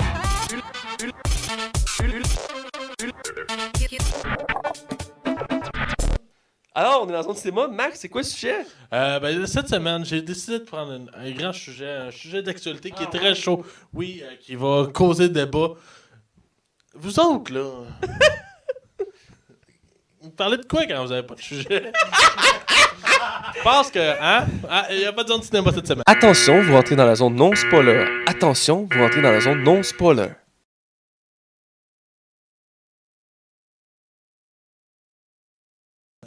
Hey les gars, faudrait se partir un boys band, je pensais à ça, là, on serait bon. Oui, moi je serais le Justin Timberlake. Les autres seraient les gars qu'on sait pas les noms. Là. Écoute, ça a du potentiel, je le vois déjà. Ouais, moi aussi je le vois. D'ailleurs, je vais faire un gag depuis le début du podcast, je l'ai oublié, mais je viens de m'en rappeler. J'ai vu un truc historique hier au cinéma. La première fois que je vois quelqu'un se tromper de billet en achetant un billet au cinéma. Et cette personne est Max! Il y avait qu'un billet sur le guichet, c'est pas Max, il me dit, on va y aller à 9h45, ça te va. Je dis parfait. On fait la file. On arrive pour y check pour son billet, c'est 9h35. On a passé proche de changer de salle. Le film était commencé depuis 10 minutes. Je fais fuck. Mais t'aurais juste manqué bande-annonce. Les bandes-annonces durent au moins 10 minutes. Là. Le film, parlant de ça, les bandes-annonces, hier, le film a comme commencé, genre vraiment direct, hein. Ben, il y a eu des bandes-annonces. Oui, il y a des bandes-annonces. Mais j'étais habitué, genre qu'on voit le logo de Marvel au début. Puis après, on parle du film. Là c'est littéralement, il y a une scène avant. Ouais, c'est comme une mise en contexte. Ouais, j'étais comme fou. J'étais comme le film, start-tu là ou. Ben, Spider-Man, il avait pas fait ça, il me semble. Ah, écoute, je sais plus. Il mettait une mise en contexte avec Michael Keaton dans, genre, pendant le premier Avenger. Puis après, t'avais le logo, puis le film partait. Ah, ça se peut. En tout cas, bref. Ça se peut, ouais. Pour revenir à notre sujet, on parle de Black Panthers, la panthère noire en français, comme Max aime dire. Et c'est réalisé par. C'est réalisé par. C'est par rapport quand il veut. J'aime ça te niaiser parce que tu me niaises tout le temps. Il met toujours tout sur ta faute, hein. Là, c'est. Hey, il y a le nombre de fois qu'il me niaise, Max. Puis des fois, c'est pire, il prend des photos à mon insu, là, c'est assez chiant. Juste quand t'es dans la douche. Ah, donc, réalisateur Ryan Coogler, qui a fait entre autres le film Creed, qui est le spin-off à la franchise, je m'en dis Rambo, mais non, c'est Rocky Balboa. Il a fait un autre film qui s'appelle Free Lover, quelque chose comme ça. Puis c'est encore avec Michael B. Jordan. Comme quoi, c'est son acteur fétiche. Effectivement, parce qu'il avait joué dans Creed. Et je sais que Creed a été très acclamé par le public. Et donc. Stallone a eu une nomination aux Oscars. Ben oui. Et donc, c'était un bon choix comme réalisateur. Et d'ailleurs, c'est un réalisateur noir, je crois, ce que j'avais lu. Oh, oui. Donc, c'est vraiment un film pur afro-américain, si on peut dire, ou africain. Donc, parce que le 90% du casting, c'est des acteurs soit africains ou afro-américains. Tu me regardes comme si t'étais pas sûr, là, mais... Non, je t'écoute. Ok, parfait. Et d'abord, comme acteur principal... Je contredis ça. Non, tout est correct. Ok, dans l'acteur principal, on a Chadwick Boseman, que d'ailleurs, il a été connu pour 2 films, et les 2 films, je les ai vus. Wow, pour une fois que t'as bien un nom. C'est vrai, hein? Hey, on l'applaudit. Mangez tous de la merde. L'acteur était connu principalement pour 2 films, et j'ai vu ces 2 films-là. Il y a le film 47, où il faisait le premier joueur de baseball noir dans la Ligue américaine, et il y a le film Get Up, qui est sur un chanteur afro-américain, j'ai oublié le nom, mais qui était très connu. Et il faisait dans le fond, il a fait 2 films historiques, puis les 2 films ont été très acclamés par le public, et c'est comme ça qu'il s'est fait connaître. Il n'a pas fait grand-chose d'autre de particulier en part ça. Et là, maintenant, il a fait Civil War. Ouais, il y a Civil War, puis il a signé aussi pour les 2 prochains Avengers. Donc, ça qui va le faire mettre sur la map. Probablement les 2 suites de Black Panther. Là. Probablement aussi. On est fort ces trilogies dans Marvel. Et on a lui qui fait Black Panther, le personnage principal. On a Michael B. Jordan, connu entre autres pour les 4 Fantastiques et Creed. C'est sa 2e présence dans un film super-héroïque. Il fait le méchant, il fait Killmonger. Et, il est tellement meilleur là-dedans, on va se le dire par exemple. Il faisait quoi dans les 4 Fantastiques? La Torche Humaine. Ah, ben oui, dans le nouveau, merveilleux et dégueulasse remake. Oui. On n'a jamais parlé, hein, mais il faut vraiment en parler. Le critiquer, là. C'est épouvantable comme film. Oh, je pense que ça serait la première fois que Mathieu donnerait une base note. Écoute, en plus, il y avait un hype autour de ce film-là. Là. Tout le monde l'attendait avec impatience. C'est le retour des 4 Fantastiques. J'étais mitigé, moi, pour à cause du costume de Dr. Doom. Mais tu sais, ça reste juste un costume. Puis la chose qui ressemble à un Hulk, là. Ouais, mais ça passe, à la limite. En tout cas. Ouais, bref, pour continuer. Là, vous allez me laisser un bénéfice du doute. Veux-tu que j'y aille ou tu... Hugo, je vais y arriver. Je suis quand même animateur. On a Lupita Nyong'o. Wow. Qui si je ne me trompe pas, elle a déjà gagné un Oscar. Merci. Elle a gagné un Oscar, je me rappelle bien. Actrice très en vogue en ce moment au cinéma. Je sais qu'elle fait beaucoup de films. C'est elle qui fait l'ex de Black Panthers dans le film. On a Dainey Gurira. Qui nous a principalement placé Walking Dead où elle fait Mission. Et elle a fait la garde du corps de Black Panthers. C'est elle qui est chauve? Oui, celle qui chauffe. D'ailleurs, elle a tout le temps les cheveux courts, puis elle fait un gag dans le film, justement, ses cheveux longs. Elle dit comment on fait pour avoir des cheveux longs, puis elle a hâte d'enlever sa perruque. Et c'est un peu ça, parce que même dans Walking Dead, elle porte une perruque, ce que Hugo ignorait. Effectivement, je l'ignorais, Matt, jusqu'à temps que tu me le dises hier en revenant du cinéma. J'étais vraiment surpris. D'accord. Et donc, pour le casting, continuer le casting, comme j'ai précisé, c'est quasiment un casting principalement en noir. Il y a entre autres Martin Freeman, connu pour Watson dans la série Sherlock, et Bilbo Sackett dans The Hobbit, qui est un des rares acteurs blancs de la franchise Black Panthers. On a aussi Daniel... en fait, Martin Freeman fait Everest Rust, qui est un agent de liaison avec le CIA, qu'on a pu voir introduit dans Civil War. Il avait un petit rôle dans Civil War. Il a un rôle plus important. Est-ce qu'il devient un super-héros dans les bandes dessinées? Il me semble que non, c'est juste un membre du gouvernement qui a une affinité avec le Wakanda. Donc, parce qu'il y a une scène dans le film qui m'a fait douter, genre... Ah ouais? Ouais, on en reparlera dans le spoiler. On en reparlera. On a Daniel Kaluuya. Celle-ci, je ne sais pas c'est qui. C'est la sœur de... Ah, c'est la sœur, d'accord. J'ai pas dit son nom, non, j'ai dit son nom complet, c'est bon. T'as Letitia Wright. Ouais, on a Winston Duck, qui est le chef du clan des gorilles. Oui, c'est Winston Duck qui fait il fait un des méchants d'ailleurs, je sais pas si vous savez, un des méchants importants de Black Panthers, l'homme gorille, qui là-dedans il est très secondaire, il l'affronte au début du film, on en reparlera, mais c'est un des méchants clés de l'univers de Black Panthers, c'est sûrement qu'il va revenir dans les prochains films comme méchants principaux. Ce serait intéressant parce que c'est un de ses plus récurrents, je l'expliquerai en contexte. On a Angela Bassett. C'est la mère de Black Panther. La mère de Black Panthers. Et on a un autre acteur que je connais, que j'aime beaucoup, Forrest Whitaker, que j'avais beaucoup aimé dans le film avec les présidents, là, le film historique où il fait un... Whittaker. Whitaker, mais d'accord. Qui fait... c'est comment on appelle ça? C'est pas un valet, c'est un... Majordome? Majordome, merci. Il fait le majordome du président. Il y a un film, c'est le majordome, c'est historique, où on suit le majordome du président pendant 7 présidents des États-Unis. Et c'est lui qui faisait le rôle, et c'était très touchant. Je l'ai écouté 2 fois, puis les 2 fois, j'avais des émotions et des larmes. C'est vraiment très bon film. J'avais beaucoup apprécié là-dedans. Il avait entre autres aussi joué dans le dernier Taken. Même s'il y a un rôle assez secondaire dans le dernier Taken, il reste qui est toujours intéressant à voir. Je trouve qu'il a une bonne gueule et un charisme. Il y a aussi un regard particulier parce qu'il y a un œil qui est plus faible que l'autre. Parce que quand on le regarde, son regard n'est pas égal. Ça fait partie de ses particularités, mais je trouve ça fait partie de son charme. Et on a le dernier acteur que j'aime beaucoup. J'ai content de le voir comme normalement parce qu'il est tout le temps déguisé d'habitude. C'est Andy Serkis, connu entre autres pour être Gollum dans la saga Seigneur des Anneaux, César dans la saga Planète des Singes. Il a aussi joué dans le film King Kong, entre autres. Et généralement, il fait tant des rôles déguisés. C'est un spécialiste là-dedans. Il a ouvert une école, entre autres, sur les captures de mouvement.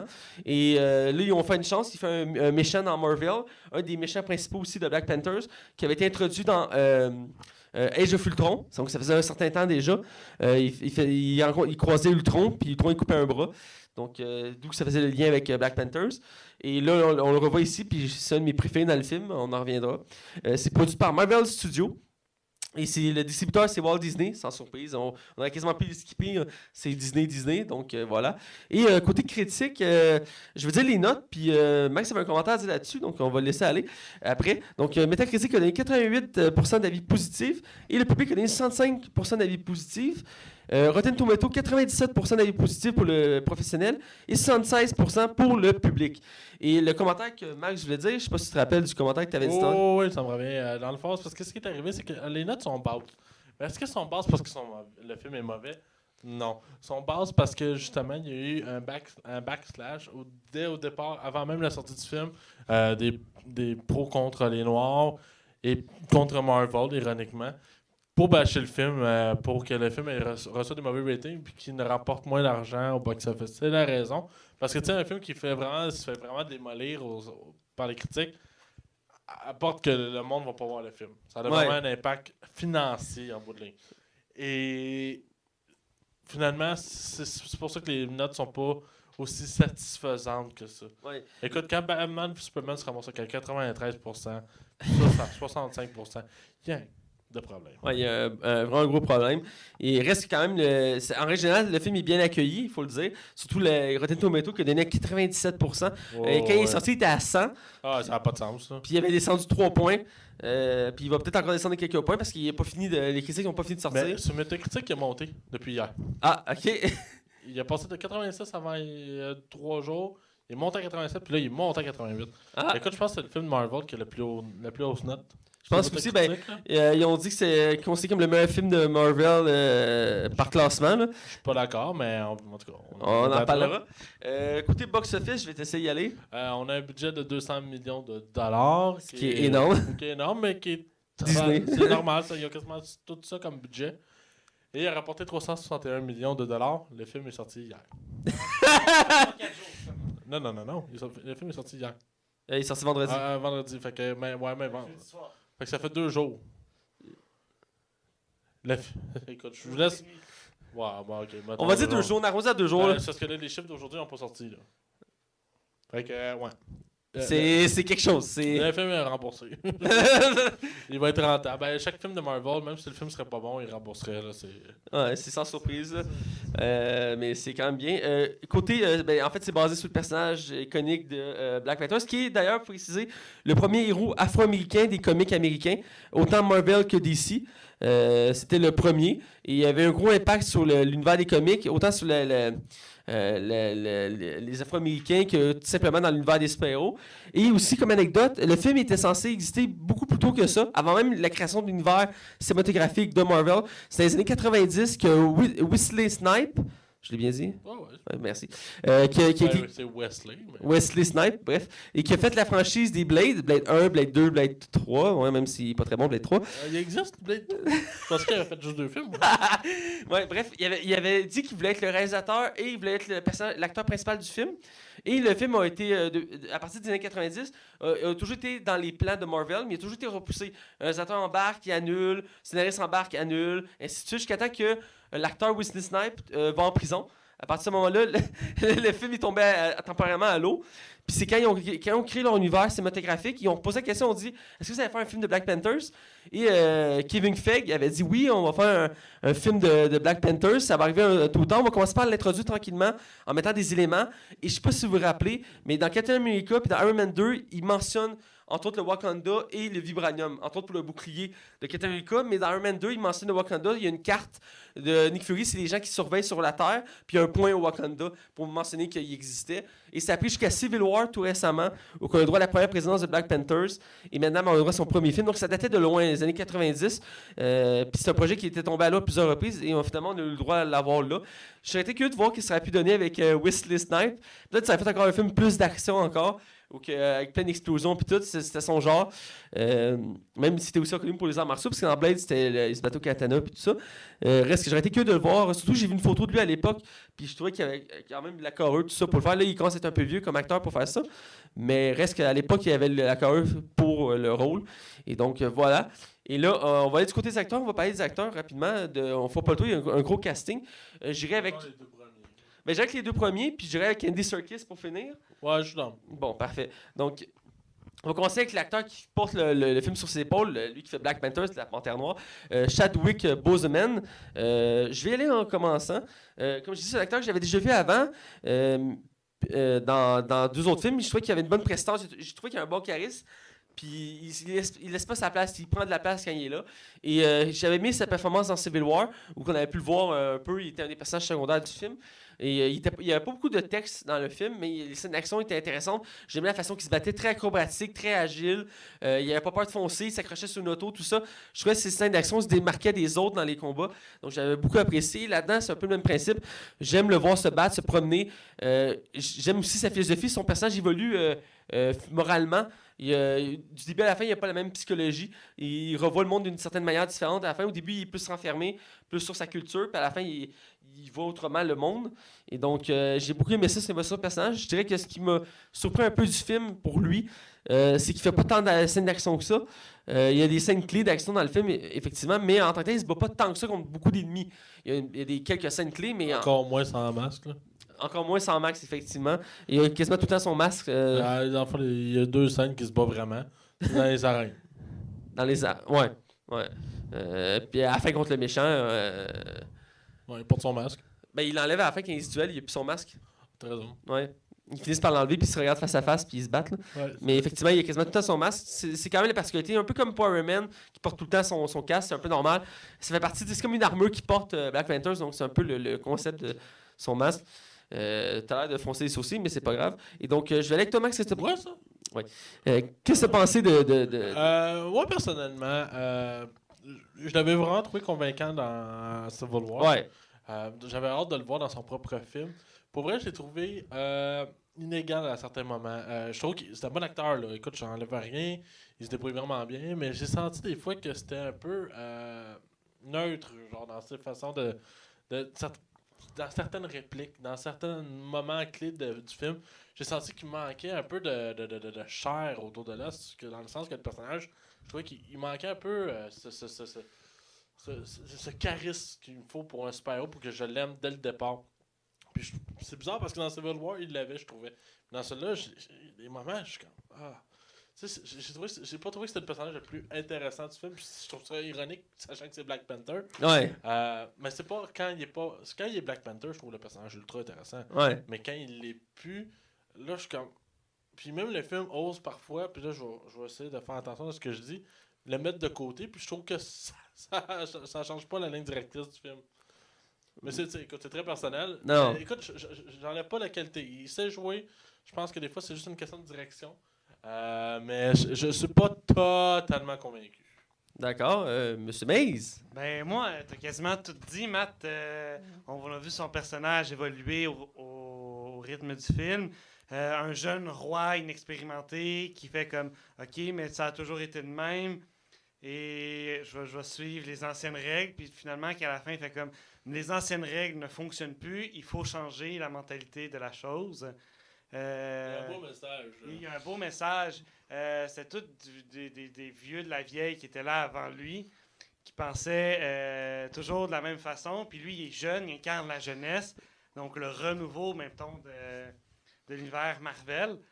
Et puis, qui se dit, ben, il faut changer, on doit changer, puis il faut aider le monde à changer aussi. Non, il y a une bonne philosophie de ça. Le film est porteur d'un beau message. On en reviendra côté spoiler du film. On va considérer que le méchant principal du film, même s'il y a deux méchants qui sont quand même assez présents, les deux, dans le film, ce qui était surprenant. D'habitude, les films Marvel mettent un petit méchant au début du film pour introduire le film. Puis après, on se concentre sur le méchant principal. Dans ce cas-ci, les deux méchants se côtoient quasiment tout le long du film. Donc, c'est ça qui est intéressant. Et c'est Michael B. Jordan qui avait le rôle de faire le méchant qui est Killmonger. Après d'avoir eu sa chance avec les 4 Fantastiques, où il faisait la torche humaine, ici, il nous offre une performance à un autre niveau. Quand tu as du talent de même, là, tu mérites ta deuxième chance. Effectivement. Donc, je ne commencerai pas à en parler. Je vais vous laisser d'abord. Je vais aller Hugo en premier. Hugo, qu'est-ce que tu as pensé du méchant? De celui de Michael B. Jordan. Ouais. Ça a bien paru. Au moins, on a encore vu, on le voit son personnage kid, puis on le voit comme adulte. Je vais essayer de pas trop en dire. Mais oui, on le voit lui aussi quand même, je dirais pas évoluer, on le voit changer un peu aussi. Et OK. mais du mauvais côté, puis il veut quand même en donner trop. Donc, Max, je pense que tu veux dire quelque chose? Ben, moi, personnellement, je trouve que c'est le meilleur acteur du film, littéralement. non, pour vrai, écoute, c'est le personnage qui a une vraie identité, qui a un vrai but, qui a un objectif clair, qu'on comprend, ses raisons sont valables. L'interprétation de Michael B. Jordan, je le trouve excessivement talentueux. Là-dedans, j'y crois. Même la scène finale, que je ne dévoilerai pas, bien entendu, m'a touché profondément dans sa façon de l'amener. Je trouve que Michael B. Jordan, là-dedans, il fait quasiment sans faute. Sa frustration, sa peine, sa colère, même quand il doit faire de l'émotion, puis qu'il reste neutre pour montrer à quel point il est fait fort, ben il t'attriste pareil. Puis je dois l'avouer, Michael B. Jordan, là-dedans, c'est un sans faute pour vrai. C'est le meilleur acteur du film. Écoute, j'ai bien aimé le méchant. Je dirais que ça faisait du bien de voir un bon méchant, comme je disais, plus humain. Dans les films de Marvel, on doit des méchants assez particuliers qui n'étaient pas nécessairement proches du réalisme. Je dirais que l'autre qui je trouvais dans le même genre que récemment, c'est le vautour dans le dernier Spider-Man, qui était humain lui aussi. Mais jamais on nous offre des méchants qui sont comme très irréalistes, très overpowered, très... à part comme dans la catégorie, mais dans ce cas-ci, il est très humain, il est torturé, il vit des émotions assez vives, il y a une quête avec un but précis, comme disait Max. J'ai bien aimé ça, j'ai trouvé qu'il a fait une excellente performance. Je dirais par contre que la fin du film, il m'a laissé un peu mou. Je trouve ça un peu poche, un peu mou. J'en reviendrai à côté spoiler. Je m'attendais à plus comme combat final. Mais il reste que dans l'ensemble, c'est très bien. Puis c'est le genre de méchant que j'aimerais ça revoir. Là. Je veux dire, il paraît très bien revenir comme méchant. Donc voilà, donc si j'ai bien aimé pour ça. On va finir avec l'autre méchant du film, que je trouve qu'il vole en partie la vedette dans le film. Il a une bonne prestance, cet acteur-là, c'est effrayant. J'aimerais ça le voir plus souvent au cinéma, autre que quand il est déguisé. C'est Andy Serkis, qui, comme j'avais dit, était connu entre autres pour Gollum. Là-dedans, il fait un méchant qu'on avait le droit de voir un peu dans Age of Ultron, qui se frottait entre autres à Ultron. Et là-dedans, on le voit à plein potentiel. Il fait genre le trafiquant africain qui vole plein d'affaires, puis qui revend, puis il n'a pas peur, puis il s'amuse, il prend rien au sérieux, puis même, je sais pas rien, mais il se met à chanter à un moment donné, puis Tu connaissais-tu le méchant, toi, à base, ou tu l'as découvert avec les films? ce méchant-là, je le connaissais. En fait, je connaissais plus que Killmonger. Parce que le personnage que joue Andy Serkis, c'est Klaw, K-L-A-W. Et dans le fond, c'est un des premiers méchants. En fait, je pense que c'est le premier méchant de Black Panther, si je ne me trompe pas. Et c'est un des plus anciens méchants, comme je disais, de Black Panther. Mais aussi, c'est qu'il faut savoir que Black Panther s'était introduit dans les 4 Fantastiques à la base. Un peu comme Daredevil pour Spider-Man. Spider-Man a introduit Daredevil dans l'univers de Marvel. Pour Black Panther, c'était avec les 4 Fantastiques. Et comment il a été introduit, c'est parce que Klaw venait du Wakanda puis il avait volé du vibranium. Fait que la Panther Noire venait aux États-Unis pour retrouver Klaw et il se faisait aider des 4 Fantastiques pour le retrouver puis le battre. Et donc, c'est comme ça qu'il était introduit dans l'univers de Marvel, Black Panthers. Et Klaw, dans l'univers des comics, il est présenté comme ça au début, mais rapidement, il développe des super-pouvoirs, ce qui n'était pas le cas dans le film. Mais il va finir par avoir des super-pouvoirs dans les comics, basés sur le son, parce qu'on le remarque dans le film, il y a un canon à la place d'une main, puis ce canon envoie des ondes de son pour péter la matière. Et ça, c'est la base de son pouvoir, mais il réussit à l'avoir comme super-pouvoir, dans le fond. Et donc, mais c'est un des méchants qui est très ancien, puis très présent, puis il s'attaque pas juste à Black Panthers, il va finir par attaquer plein de méchants comme les 4 Fantastiques, les Avengers, Iron Man. C'est un méchant très récurrent, puis très intéressant, entre autres, de l'univers Marvel. Puis une petite anecdote de même, le personnage à la base de méchant, il est néerlandais. Et là, ils ont pris un acteur américain pour le faire. Il me semble que britannique, je pense que c'est britannique. Et c'est une petite particularité, j'aurais pu noter. Mais à part ça, le personnage est très fidèle pour ce que j'en sais. Là. Je ne suis pas un grand expert de ce personnage-là. Mais c'est le méchant que je connaissais plus de l'univers de. C'est le méchant que je connais plus de l'univers de Black Panthers. Et bon, pour revenir à Andy Serkis, performance éblouissante, je trouve. Tout le long, les moments qu'il est là, il veut la vedette, il s'amuse, on voit qu'il aime son rôle, à chaque scène qu'il fait là, c'est particulier. J'aime la façon qu'il serre son bras. Les gars, c'est lui qui amène le peu d'humour qu'il y a dans le film. Parce qu'il faut noter ça, ce film-là, ils ont pas mis l'emphase sur l'humour. Ce qui était à fort des derniers films de Marvel. Ils ont décidé de faire un film plus sérieux. Donc, il y a quelques gags, puis la plupart viennent de lui, il faut préciser. Donc, j'ai bien aimé sa performance. Je serais curieux d'entendre Max. Moi, Andy Serkis, je l'aime beaucoup. Je l'aime d'amour. Je le trouve tellement bon dans tout ce qu'il fait. Surtout pour la planète des singes, ce qu'il a apporté à la planète des singes. Oui. Puis il a aidé beaucoup pour Hulk, je pense, pour le premier ou le deuxième Avengers.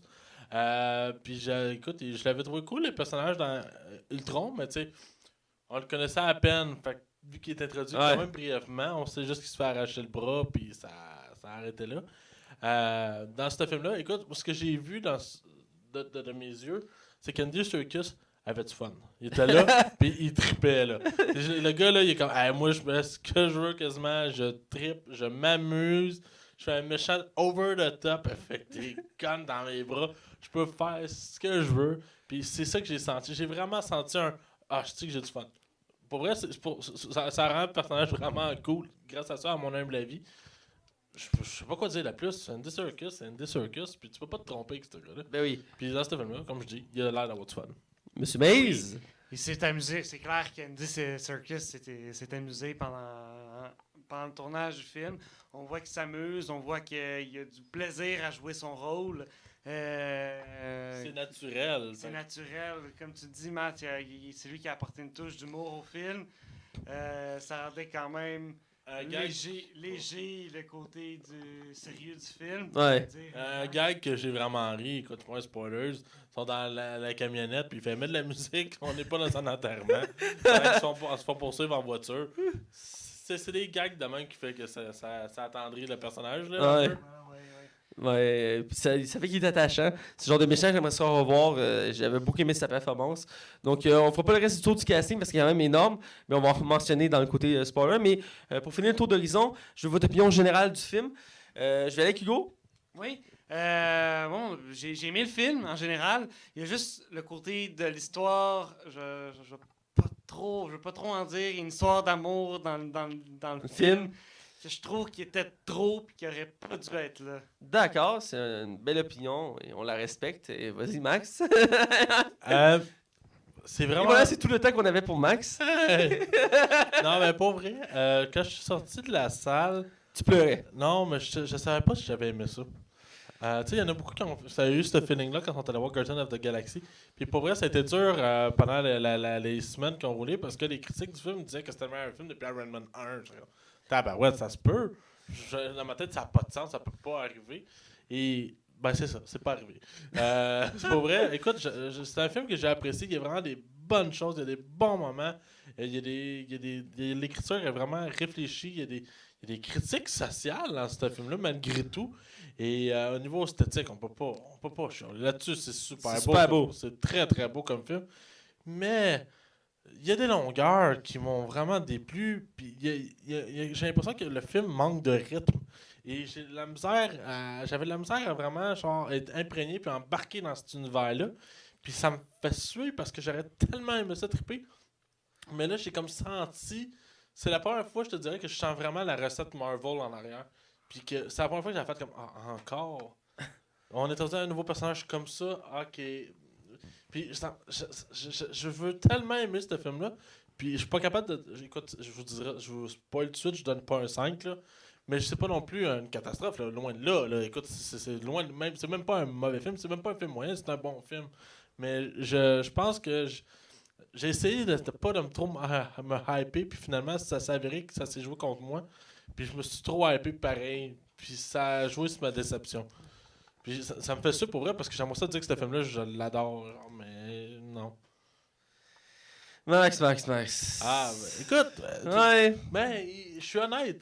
Il va falloir que tu ailles les réécouter, t'auras pas le choix. Là. Ben, oui, je vais le réécouter pour vrai. Ouais. Je vais vraiment laisser une deuxième chance.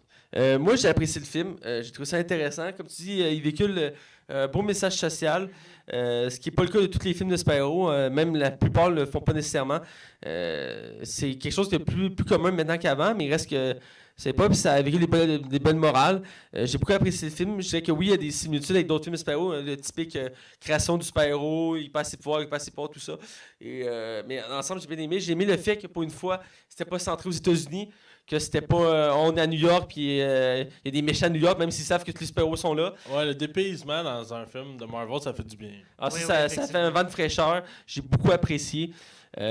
Donc, dans l'ensemble, j'ai beaucoup aimé. J'ai aimé toutes les performances. Je dirais qu'il n'y a pas vraiment de défauts apparents au film. Il y a quelques longueurs, comme tu dis, effectivement, qui auraient pu être retravaillées, mais dans l'ensemble, ça se prend bien. Et les paysages qu'on voit, ça a coupé le souffle.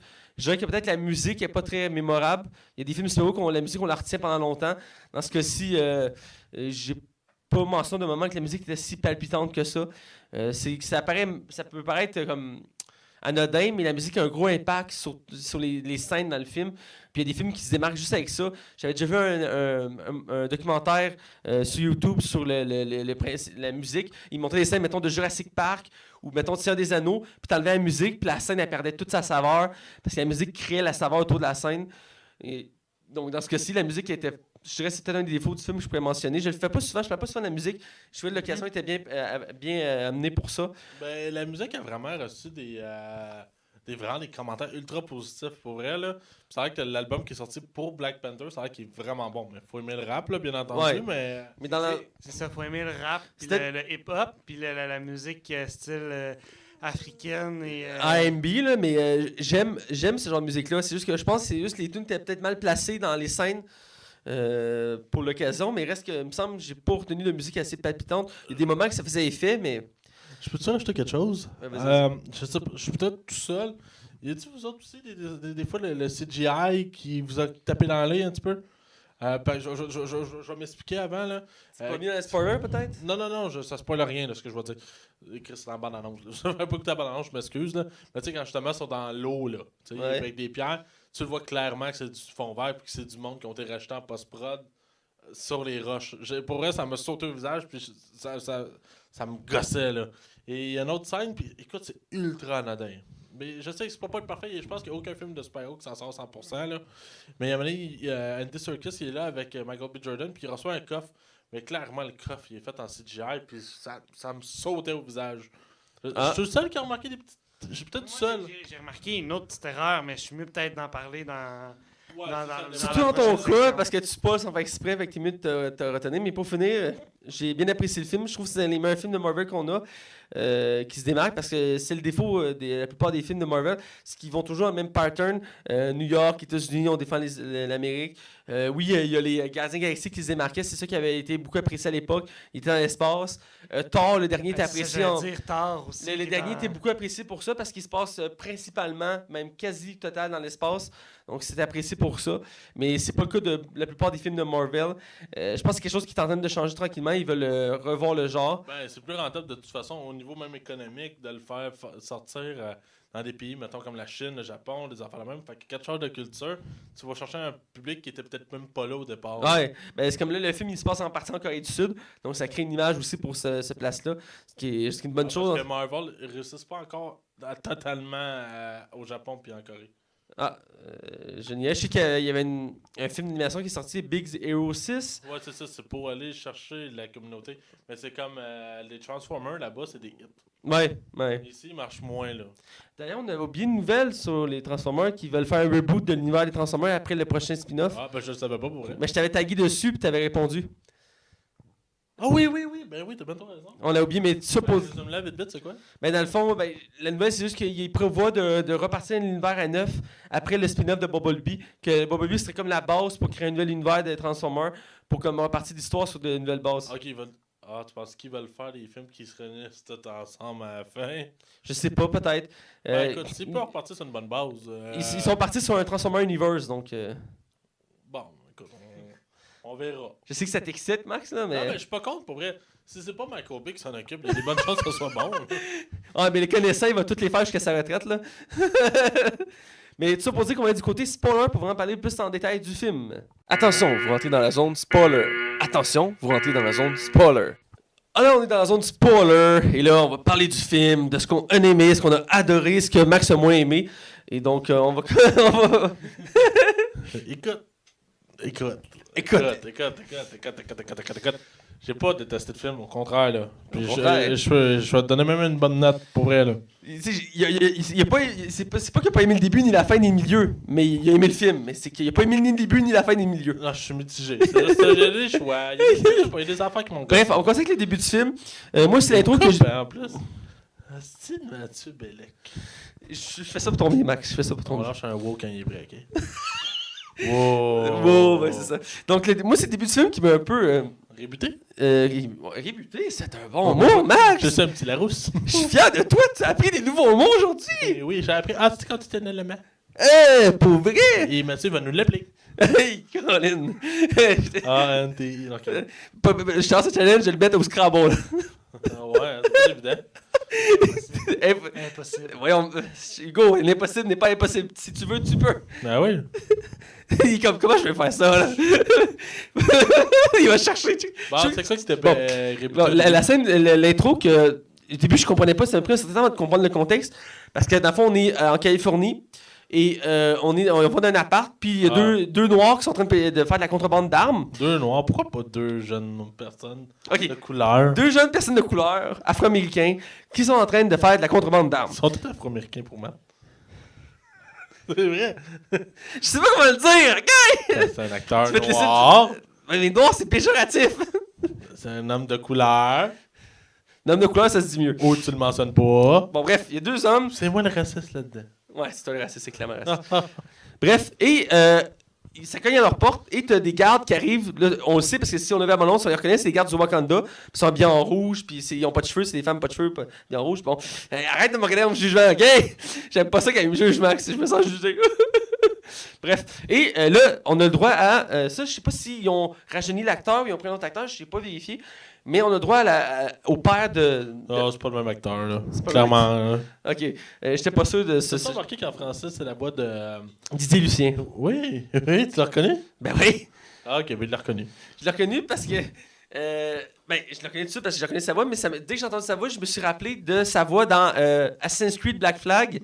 Il fait le noir, excusez-moi, l'homme de couleur bras droit du personnage principal. Dans le DLC de Black Flag, là. Ouais, dans le DLC Black Flag, il a la même voix. C'est un monsieur de couleur intéressant. Son histoire est super bonne. Mais tu supposé que Dizzy Lucien, c'est là que j'ai découvert qu'il faisait du doublage. Je savais pas qu'il faisait du doublage. Parce que Galaxy Quest chez vous, ils en font plus beaucoup. Hein? Non, mais il fait quand même quelques séries, mais bref, il fait du doublage. Et là-dedans, j'avais reconnu sa voix aussi parce que on le voit son père dans Civil War. Et dans Civil War, il parle un peu et c'est la voix de Dizzy Lucien. Bref, on le voit plus jeune et il vient parler. Puis là, tu réalises que la fois, c'est son frère qui est là. Et il se chicane puis il finit par le tuer. Et j'ai trouvé ça, cette scène-là, je comprenais pas le contexte. Je suis comme, pourquoi il tue son frère? Puis ça te laisse de même. Ça prend un certain moment avant que ça se place dans le film. Il justifie mal, par exemple, le fait qu'il laisse le petit gars là. Ouais, ben c'est ça. Il l'a jamais justifié pourquoi, même quand il Même est dans mort. le début, tu caches pas que c'est son gars. Parce que tu vois juste des jeunes jouer en bas, t'es comme. Puis regarde. J'ai repensé à ça, justement, c'est drôle que t'en parles. Au même moment, il regarde, à un moment donné, au début de la scène, justement, il regarde dans la ruelle pour regarder son garçon. C'est là que j'ai fait le lien. C'est pour ça qu'il regarde. Ah, ok, ouais, le lien était là. Ils entendent un bruit, puis ils vont comme cache tout. Puis finalement, ils regardent en bas. Il y a des noms. J'avais pas compris non plus. Du coup, j'ai compris quand à la fin. Ouais, mais quand tout se lie ensemble, tu comprends. Mais effectivement, au début, c'est déroutant un peu. Il y a des calls racistes dans le film. Là. Ouais? Il y en a une qui me vient tout de suite à la tête. Écoute, à la fin, justement, quand ils sont dans le terrain de soccer, pas de soccer, de basketball, le vaisseau descend, il fait hey, on pourrait voler les pièces puis les vendre. Ouais, mais. On s'entend. C'est comme, regarde, c'est une Bugatti volante, là, il dit ça. Oui, c'est ça, ça fait très. En tout cas. Ah ben c'est stéréotype, effectivement. D'ailleurs, il y a un de mes amis qui a partagé une critique du film qui disent que le film est raciste, sexiste et misogyne. Entre autres à cause des propos que tu as nommés, mais il y aurait plusieurs éléments dans le film qui montraient ça. J'ai écouté brièvement la vidéo, mais c'est en anglais, puis le gars... il m'a tapé ses nerfs dès le début. Là. Je comprends l'anglais, c'est juste qu'il me tapait ses nerfs, fait que j'ai pas eu tout complet. Mais jeune, par exemple, je vois pas. Là. Je pourrais pas partir le débat là-dessus, mais c'est pas le but. Là, mais je t'enverrai le lien pour que tu le checkes. Là. Ouais, c'est pas ça. Mais tout ça pour dire qu'on va venir au film. Et donc l'intro, c'est ça. Et c'est là qu'ils partent le logo, ce qui est assez particulier. On a le logo après une scène. Et le film commence. Et ben là, je vais vous laisser aller. Hugo, y a-t-il une scène en particulier qui t'a accroché? Moi, c'est une scène, une des deux scènes de combat. Je sais plus si c'est la première avec le roi des gorilles. Ouais. Ils se battent, puis je le vois hocher de la tête, puis donner un coup. Ah ouais? Comme, je sais pas s'il fait comme. Tu sais, comme un peu dans Stranger Things. Je sais pas si t'as vu Behind non. Derrière Stranger Things. Ou au-delà. Il a même pas écouté la série. T'as pas écouté la série encore? J'ai la saison 1 sur mon ordi, ok. Bref, je te spoilerai rien dans ce cas-là, puis pour ceux qui ont rien vu. Mais tu sais, dans dans cette scène de combat-là, il y a, on dirait que le personnage principal fait un signe de tête à son combattant avant de donner un coup pour comme dire « T'es prêt, je te donne un coup. » Puis j'étais comme, petite erreur que j'étais pas sûr, c'est une erreur ou... Ça m'a comme c'est ça que c'est des chorégraphies, là. C'est des chorégraphies aussi. Moi, ce qui m'a le plus perturbé, c'est quand j'ai vu c'était qui, puis j'étais comme, ben, c'est le roi des gorilles, puis il fait comme un gars nowhere, là, genre, qui. Parce que dans les comics, le roi des gorilles, il y a des super pouvoirs basés sur les gorilles, dans le fond, puis c'est le clan opposé à Black Panthers. Puis il essaie tout le temps de récupérer le trône parce qu'il considère que la Black Panthers est hérétique, tout ça, puis un peu comme dans le film. Mais là-dedans, c'est un simple gars qui se bat, normalement, puis il se pète la gueule assez facilement. Ben, quand même, assez facilement. Ouais, pas tant, je trouve. Ben, le combat est quand même beau, mais je veux dire. C'est pas le combat du siècle, mais il reste que j'ai été surpris qu'ils le mettent comme ça, comme si rien n'était. Puis en plus, ils ont pas pris un acteur hyper connu, c'est plus grave, mais je veux dire, c'est tellement un des méchants qu'on pourrait avoir dans les autres films, mais je serais curieux de voir comment il serait retravaillé pour les autres films, parce que c'est un des méchants emblématiques de Black Panthers, puis là, ici, il est très secondaire. Mais il semblait pas si méchant que ça, il semblait être comme un des helpers secondaires, fait comme, mais il vient l'aider à la fin, de l'aide. Parce qu'il y a une dette envers lui, là, parce qu'il aurait pu accepter la fleur et devenir le nouvel Black Panthers, mais il l'a pas fait. Parce que dans les comics, il va donner le gorille blanc, qui est dans le fond le même principe, mais en étant gorille. Bref, pour revenir à la scène, j'ai bien aimé le rituel, c'était beau, mais même si tu disais qu'on voyait en fond vert. Moi, ça me saute au visage, peut-être moins. Là. Moi, c'est plus le côté des chutes d'eau que j'ai regardé, je trouvais ça vraiment à couper le souffle. Ouais, c'est très beau. Les paysages aussi, les décors sont... le souffle, même s'ils ont l'air d'être. Même s'ils ont pas. Ils ont l'air d'être faits Ben, c'est au principalement fait à dessin ou l'ordinateur. là, ouais. l'ordinateur, parce que aucunement à la fin on voit dans le générique que ça a été filmé, mettons, en Afrique ou Ben, des forêts tropicales quelconques. Ouais. j'ai lu sur le film, il n'y a aucune scène qui était tournée en Afrique. Il y a 2 scènes qui ont été vraiment tournées dans un pays quelconque. C'est justement quand ils vont dans la ville. En Corée du Sud, là. Faut-tu parler dans le micro? Oui, et quand ils vont en Corée, c'est ça. C'est celle-là, puis quand ils vont dévaliser une banque, je pense que ça se passe. Le film, ça se passe pas à New York, mais c'était tourné à New York, genre. Ah, ok. Mais sinon, tout le reste, c'est des fonds verts. Ah. Ben, reste que les décors sont coupés ça. Je sais pas si on envoie des caméras là-bas pour filmer des scènes pour les mettre comme en superposé. Mais les décors sont bien faits, là. C'est vraiment très beau. J'ai aimé aussi la façon qu'ils ont montré comment fonctionnait le pouvoir de Black Panthers. Parce que ça n'avait pas été introduit dans Civil War. Et ils montrent le fonctionnement de la France, c'est autour d'une plante ancestrale qui pousse juste en haut d'une montagne dans leur pays, le Wakanda. D'ailleurs, l'ambiance autour du Wakanda, j'ai bien aimé. C'est très fidèle au comics. C'est un pays isolé qui font croire à tout le monde qui sont pauvres et qui crèvent de faim. Ben oui, j'ai aimé ça. Moi, encore un autre, le Wakanda, une ville fictive, un peu comme dans Air of Ultron, une ville fictive. Sokovie. La Sokovie qui est complètement détruite à la fin, mais que des villes fictives, mais c'est vraiment beau, les paysages sont beaux, la ville. Ah, la ville. La ville est vraiment belle aussi. Ils ont respecté, on voit qu'ils ont respecté la nature en construisant la ville. Que c'est pas trop étendu, ils ont respecté le. Ben, on croit que c'est une ville africaine quand on la regarde. On voit pas comme Oui. si c'était une ville américaine avec des gros buildings à perte de vue, Exact. puis qu'il y a de la fumée, puis tout. Là, on voit que c'est vraiment plus fidèle à l'univers, à la coutume africaine, si on peut dire. Mais j'ai bien aimé. J'ai aimé aussi le côté technologique. Je trouvais que c'était bien fait. Ça amenait un côté, même, ça surpassait l'image qu'on voyait d'Iron Man, puis sa technologie. Encore, là, c'était plus à un autre niveau. Les vaisseaux volants, tout ce qui est lumineux, les costumes, les gadgets. Il y avait beaucoup de gadgets dans le film. Le laboratoire, j'aimais comment il était fait. Il y avait des tapisseries africaines, mais c'était un laboratoire, tout ça. L'ambiance était vraiment folle. J'ai beaucoup apprécié ce décor-là. Une de mes scènes aussi que j'ai beaucoup accroché, c'est quand ils vont à une espèce de casino clandestin en Corée du Sud, où on croise vraiment Andy Serkis pour qui fait son premier combat contre Black Panthers. Et j'ai bien aimé cette ambiance-là. C'est comme un casino. Puis là, c'est là qu'on croise aussi Martin Freeman qui joue Everest Rust. Et, Moi, ce que j'ai aimé de cette scène-là, c'est que j'ai l'impression d'écouter un James Bond. Ouais, c'est un peu le genre. Oui. C'est un peu ça que je voulais dire. Ça ressemblait plus à une scène d'espionnage. Puis ce que j'ai aimé la scène aurait pu tellement tourner autour de Black Panthers, mais c'est pas le cas. Dès le début de la scène, ils mettent en force sur sa garde du corps, qui commence à péter les gueules autour d'elle, puis qu'elle saute, puis elle fait plein de chorégraphies. C'est une des trucs intéressants du film, c'est qu'ils mettent pas tout le temps l'emphase sur le super-héros principal. C'est comme si on avait fait un Iron Man, puis on a mis l'emphase sur War Machine pendant une scène de combat, tu sais. Mais ce qui est jamais le cas, parce qu'ils font jamais mention à War Machine, il est très secondaire dans les films. À part dans le dernier, ils ont donné un autre nom pour le rendre plus populaire. Mais il reste que là-dedans, ils ont voulu mettre un peu d'emphase sur chaque personnage pour les faire découvrir. Donc Exact. Sur l'autre fille aussi, c'est son ex. Ouais, son ex. On voit aussi ce qu'elle fait, puis. Ouais, elle sait se battre, tout ça. Puis j'ai aimé aussi les interactions avec Martin Freeman, qui est un des rares acteurs blancs du film, il faut le mentionner. Et qu'on voit que lui aussi s'amusait là-dedans. Au début, comme déconnecté, c'est comme le personnage naïf du film. Parce qu'il dit comme le Wakanda, c'est un pays pauvre, là, dans l'agriculture. Je savais pas qu'elle allait être là aussi longtemps, par exemple. Moi, je pensais que il allait faire un peu comme Civil War, être là juste un petit peu au début, puis après ça, on le verrait plus, genre. Ben, je pensais ça aussi, mais en même temps, c'est des personnages clés de l'univers de Black Panthers. Je savais pas. Ben, c'est comme le personnage qui fait la transition entre New York, si tu veux, puis Wakanda. C'est comme le représentant des Américains au Wakanda, c'est comme une sorte d'ambassadeur. Un peu comme Steve Rogers, il est pour les Amazones dans DC. Donc, dans ce cas-ci, puis j'aime bien cet acteur-là. Je m'attendais pas qu'il fasse des scènes d'action. Par contre, je pensais qu'il était juste là pour faire des scènes de dialogue, mais il a le droit à ces scènes d'action à la fin du film qui sont intéressantes en soi. On verra quand on va être à la fin du film, mais j'ai aimé. Je pense qu'on a tous aimé cette scène-là quand il capture Claire puis qu'il l'interroge dans une espèce de café. Il se met à chanter. Il se met à chanter Baby Don't Hurt Me. Ça amène vraiment une belle scène, ça c'est vrai. No more. What is love? Parce que j'ai bien aimé. C'est vraiment un des Marvel, par exemple, qui est le moins drôle. Ouais. Ça fait du bien parce qu'il y en a beaucoup qui reprochaient à tort d'être une comédie. Tant qu'à moi, c'était la meilleure chose qu'on fait, là. Ouais. Puis c'est vrai qu'on a eu droit à beaucoup de comédies. Même dans Civil War, il y avait vraiment un ton léger sur certains moments. Qu'on avait voir la comédie. Celle-là, j'ai tiré peut-être 2-3 fois. Ouais, ça, il y a pas beaucoup de gags. Des petits gags. On a vraiment plus droit à un film d'enjeu. Non, c'est ça, il y a un enjeu vraiment profond.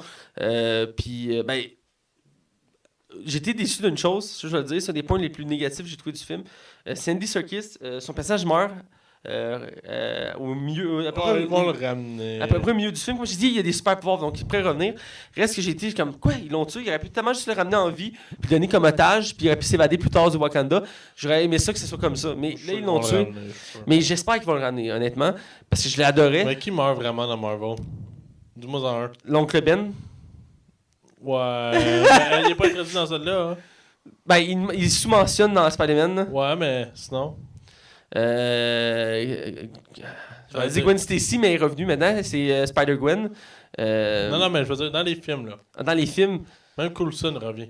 ouais. Mais officiellement, dans les films, ils ne considèrent pas qu'il est vivant, là, mais ouais. Ouais, ben, celle-là, il est vraiment. Moi, j'ai toujours lu que Agent of Shield est vraiment. Oui, dans l'univers, mais dans les films, ils ne mentionnent jamais qu'il est en vie. Là. Ouais, c'est parce que je pense qu'on n'est pas censé le savoir. Ben, il y en a personne qui le sait vraiment. Là. Il y a Sif, la déesse Sif dans Thor, qui le sait parce que dans la série, elle vient aider Phil Coulson. Puis elle dit qu'elle promet qu'elle ne dira pas à Thor parce qu'il faut qu'il lui le dise lui-même à Thor parce que c'est son ami. Mais à part ça, il n'y a pas vraiment personne de l'univers. Ils le ramèneront jamais. Il y a Nick Fury qui le sait, mais il ne l'a pas mentionné dans. Ouais, puis on le voit beaucoup moins. Il a fait quoi Ultron, puis on l'a pas revu après. Non, c'est ça. Puis il va revenir dans Captain Marvel. Odin qui meurt. C'est vrai. Ouais. C'est vrai. Bon c'est point, vrai. Hugo. Ouais, on l'applaudit. Allez, moi. Le méchant dans le premier Captain America. La deuxième scène de fight. La deuxième scène de fight, là, dans le duel. C'est moi où ça a fait. Ah, pas encore. J'avais trouvé la première un peu longue. C'est long. Hein. Puis c'est ça, justement, il tue Black Panther là. Puis on le sait tous qu'il va revenir. Il laisse Black Panther pour mort tomber dans une chute, puis c'est comme bon, ben c'est fini pour Black Panther, mais tu comprends pas pourquoi ça pourrait continuer. Il essaie de te faire croire que ce personnage-là. Quand ils font ça dans les films, c'est de te faire peur puis de faire comme oh non, ils ont tué le personnage. Mais c'est parce qu'on le sait qu'il est dans Infinity War. Fait que tu peux pas avoir, peur pour le personnage, tu y crois pas. Ça. C'est pour mettre un ton plus dramatique à cette partie-là du film. Ben, tu vois que Chris, sans même Black Panther, le film peut rouler encore pareil. Ben, ça fait des belles scènes parce qu'à sens on suit les autres personnages secondaires puis ils sont un peu plus développés. Est-ce que vous trouvez que la technologie du Wakanda est un peu trop poussée aussi? Parce qu'ils font vraiment tout avec ça, là. Ben... Des Nike, ils font des... Uranium, avec les trains à lévitation magnétique, machin chose. Ça existe en vrai, pour vrai, mais pas aussi rapide puis pas aussi complexe, mais ça existe. Exactement. Il y en a en Japon, pis ça, on appelle ça des trains à aimant. Donc, ils touchent pas le sol puis ils flottent. C'est le plus rapide qui existe. Mais comme c'est présenté, qui tourne pis tout ça, parce qu'ils zigzaguaient, c'est pas encore au point à ce point-là. Non, mais c'est un film aussi, là. Ouais. Mais j'aimais ce côté-là technologique, parce que dans tous les films, ils mettent l'emphase que c'est Iron Man qui a toute la technologie, qui fait tous les gadgets cool. Puis là, dans ce film-là, ben, on voit que Wakanda, ben, il est au-dessus de ça. Là. C'est genre, il y a des vaisseaux volants, des technologies. Son habit, c'est un collier. Il active son collier. D'ailleurs, ça, c'est une belle référence parce que Iron Man, dans les comics, il y a un costume comme ça. Il y a une armure qui... Et je pense que c'est un collier, en fait, c'est le même principe que quand il active le collier, son armure apparaît sur lui. C'est comme une armure très mince, là, mais ça reste qu'il y a une armure toujours sur lui. Ouais, Iron Man, dans les comics, il a réussi à se faire une armure adaptée à son corps. Et j'ai vu le clin d'œil, je sais pas si c'est un clin d'œil volontaire, mais j'ai vu le clin d'œil à ça. Mais j'ai aimé le principe, je me demandais comment il transportait sa tenue, c'est bête, là. Mais quand j'ai compris que c'était le collier, je trouvais ça cool comme concept, là, que c'est par le collier. Puis j'ai mis les gadgets qu'on a vus. Autant le fait que quand ils font une poursuite d'auto en Corée du Sud, sa sœur qui est en Wakanda a conduit l'auto à distance avec un simulateur. Je trouvais ça original puis vraiment nice comme concept. Ça, c'est une bonne idée. Ah, c'était vraiment une bonne idée, là. Ouais. Ou à la fin, l'avion avec Evan Ross qui conduit un avion à distance. Ça aussi, j'ai aimé le concept. Ça peut pas être anodin, mais les canons laser que la sœur de Black Panther a, ça ressemble à c'est des gueules de panthère, là. Puis elle lance des blasts bleus. Je trouve ça cool comme concept. Ça me faisait penser un peu à Megaman. Ouais, effectivement, j'ai pensé un peu à Megaman aussi à ce cas-là. Mais même l'arme d'Andy Serkis, c'est quoi ça? C'est un canon à son. Un canon ultrason. Ouais. C'est quand même assez quelque chose. Ouais, c'est vraiment cool. Puis il fait un gag là-dessus. Il dit ce canon-là, c'est rien comparé à ce que tu peux trouver au Wakanda.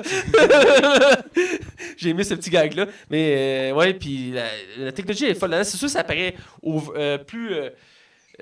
Plus développé que du monde, mais c'est un peu le même dans les comics. Le Wakanda est le pays le plus riche au monde, puis c'est le plus haut en technologie. Puis c'est ce qui possède la seule mine de... Ben, plus ou moins la seule mine de vibranium qui existe au monde dans l'univers de Marvel. Et je veux corriger un point que j'avais dit la semaine passée.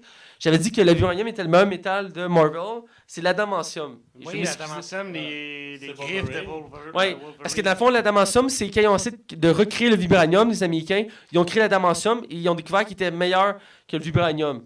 Mais l'adamantium, la seule raison pourquoi il n'est pas mentionné dans l'univers actuel de Marvel, c'est parce que ça appartient à l'univers de X-Men. Ouais. C'est pour ça qu'on parle de... Là, j'ai un blanc sur le vrai nom, l'autre. Le vibranium. Le vibranium. D'ailleurs, c'est pour ça que le bouclier de Captain America, dans les films actuels, il est en vibranium pur, mais dans les comics, c'est un mélange d'adamantium et de vibranium. Penses-tu que les femmes ont des vibraniums? Les quoi? Rien. J'ai rien dit. Mais il reste que j'ai aimé l'utilisation des trucs. Puis j'ai aussi aimé qu'il a acheté un gadget à la tenue de Black Panthers. Il absorbait l'énergie pour la relancer. Ça Oui, achetait- ça, j'ai vraiment aimé ça. Ça ajoutait une nouvelle façon de... Parce qu'il n'y avait pas ça dans le film de Civil War. Ça ajoute une nouvelle manière d'interagir avec ses ennemis. Puis j'ai bien aimé ça. J'ai trouvé un peu dommage que le méchant, à la fin, on va aller vers la fin, ait le droit à un costume comme Black Panthers. À moins que vous avez quelque chose que vous vouliez ajouter. Non, t'as tellement Je vais tout te laisser dit. continuer, mais moi, je vais aller après avec les fleurs. Ah, d'accord. Ben, je vais te laisser avec les fleurs pour commencer. Ben, il y a quelque chose qui va comme... Faut penser au futur. T'as le personnage de Michael B. Jordan Ouais. qui décide de on va détruire toutes les fleurs. Ouais. Et là, t'as la sœur qui, en fait, son ex-copine ou Ouais. une des deux, décide de sauver une fleur. Ils vont l'utiliser. Fait il dit, on va sauver une fleur. Et là, on détruit toutes les fleurs. Finalement, ils utilisent la dernière fleur. T'es comme, il reste plus de fleurs pour le Ouais. super pouvoir de Black Panthers puis les futurs Black Panthers, là. Ouais, là-dessus, je trouve ça un peu poche. Là. Reste que dans les comics, c'est toujours été lui qu'on a en ce moment, Black Panther T'Challa, qui l'est. Mais il reste que... Sûrement que dans les prochains films, dans la trilogie, ils vont trouver un moyen de ramener les fleurs ou une autre manière possible. Veut pas y avoir une solution, j'imagine. D'ailleurs, ça me fait penser des scènes astrales où il voit ses ancêtres. Oui. J'ai bien aimé l'ambiance de la savane et tout ça, avec les panthères. C'est un autre aspect qui faisait qu'on déconnectait des films habituels Exact. de Marvel. Puis là, je vais laisser... Il y a une autre chose qui m'a titillé aussi, c'est quand, excuse-moi Matt, c'est quand il est dans la tribu des...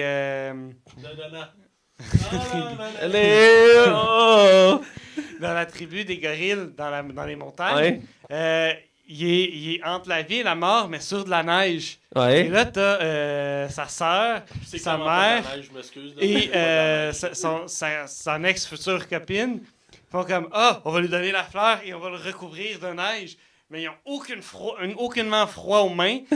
Il n'y a aucune goutte d'eau qui perle sur leurs mains. Puis c'est comme... Ils ont... Ben, même la neige, la façon qu'il pousse, tu sais, Tu sais, la neige, c'est comme... C'était la fausse neige, mais c'est comme... Ouais. J'aurais mis de la Ben, vraie c'était- neige, là. Ouais, ben, Chris, il y aurait frette, là.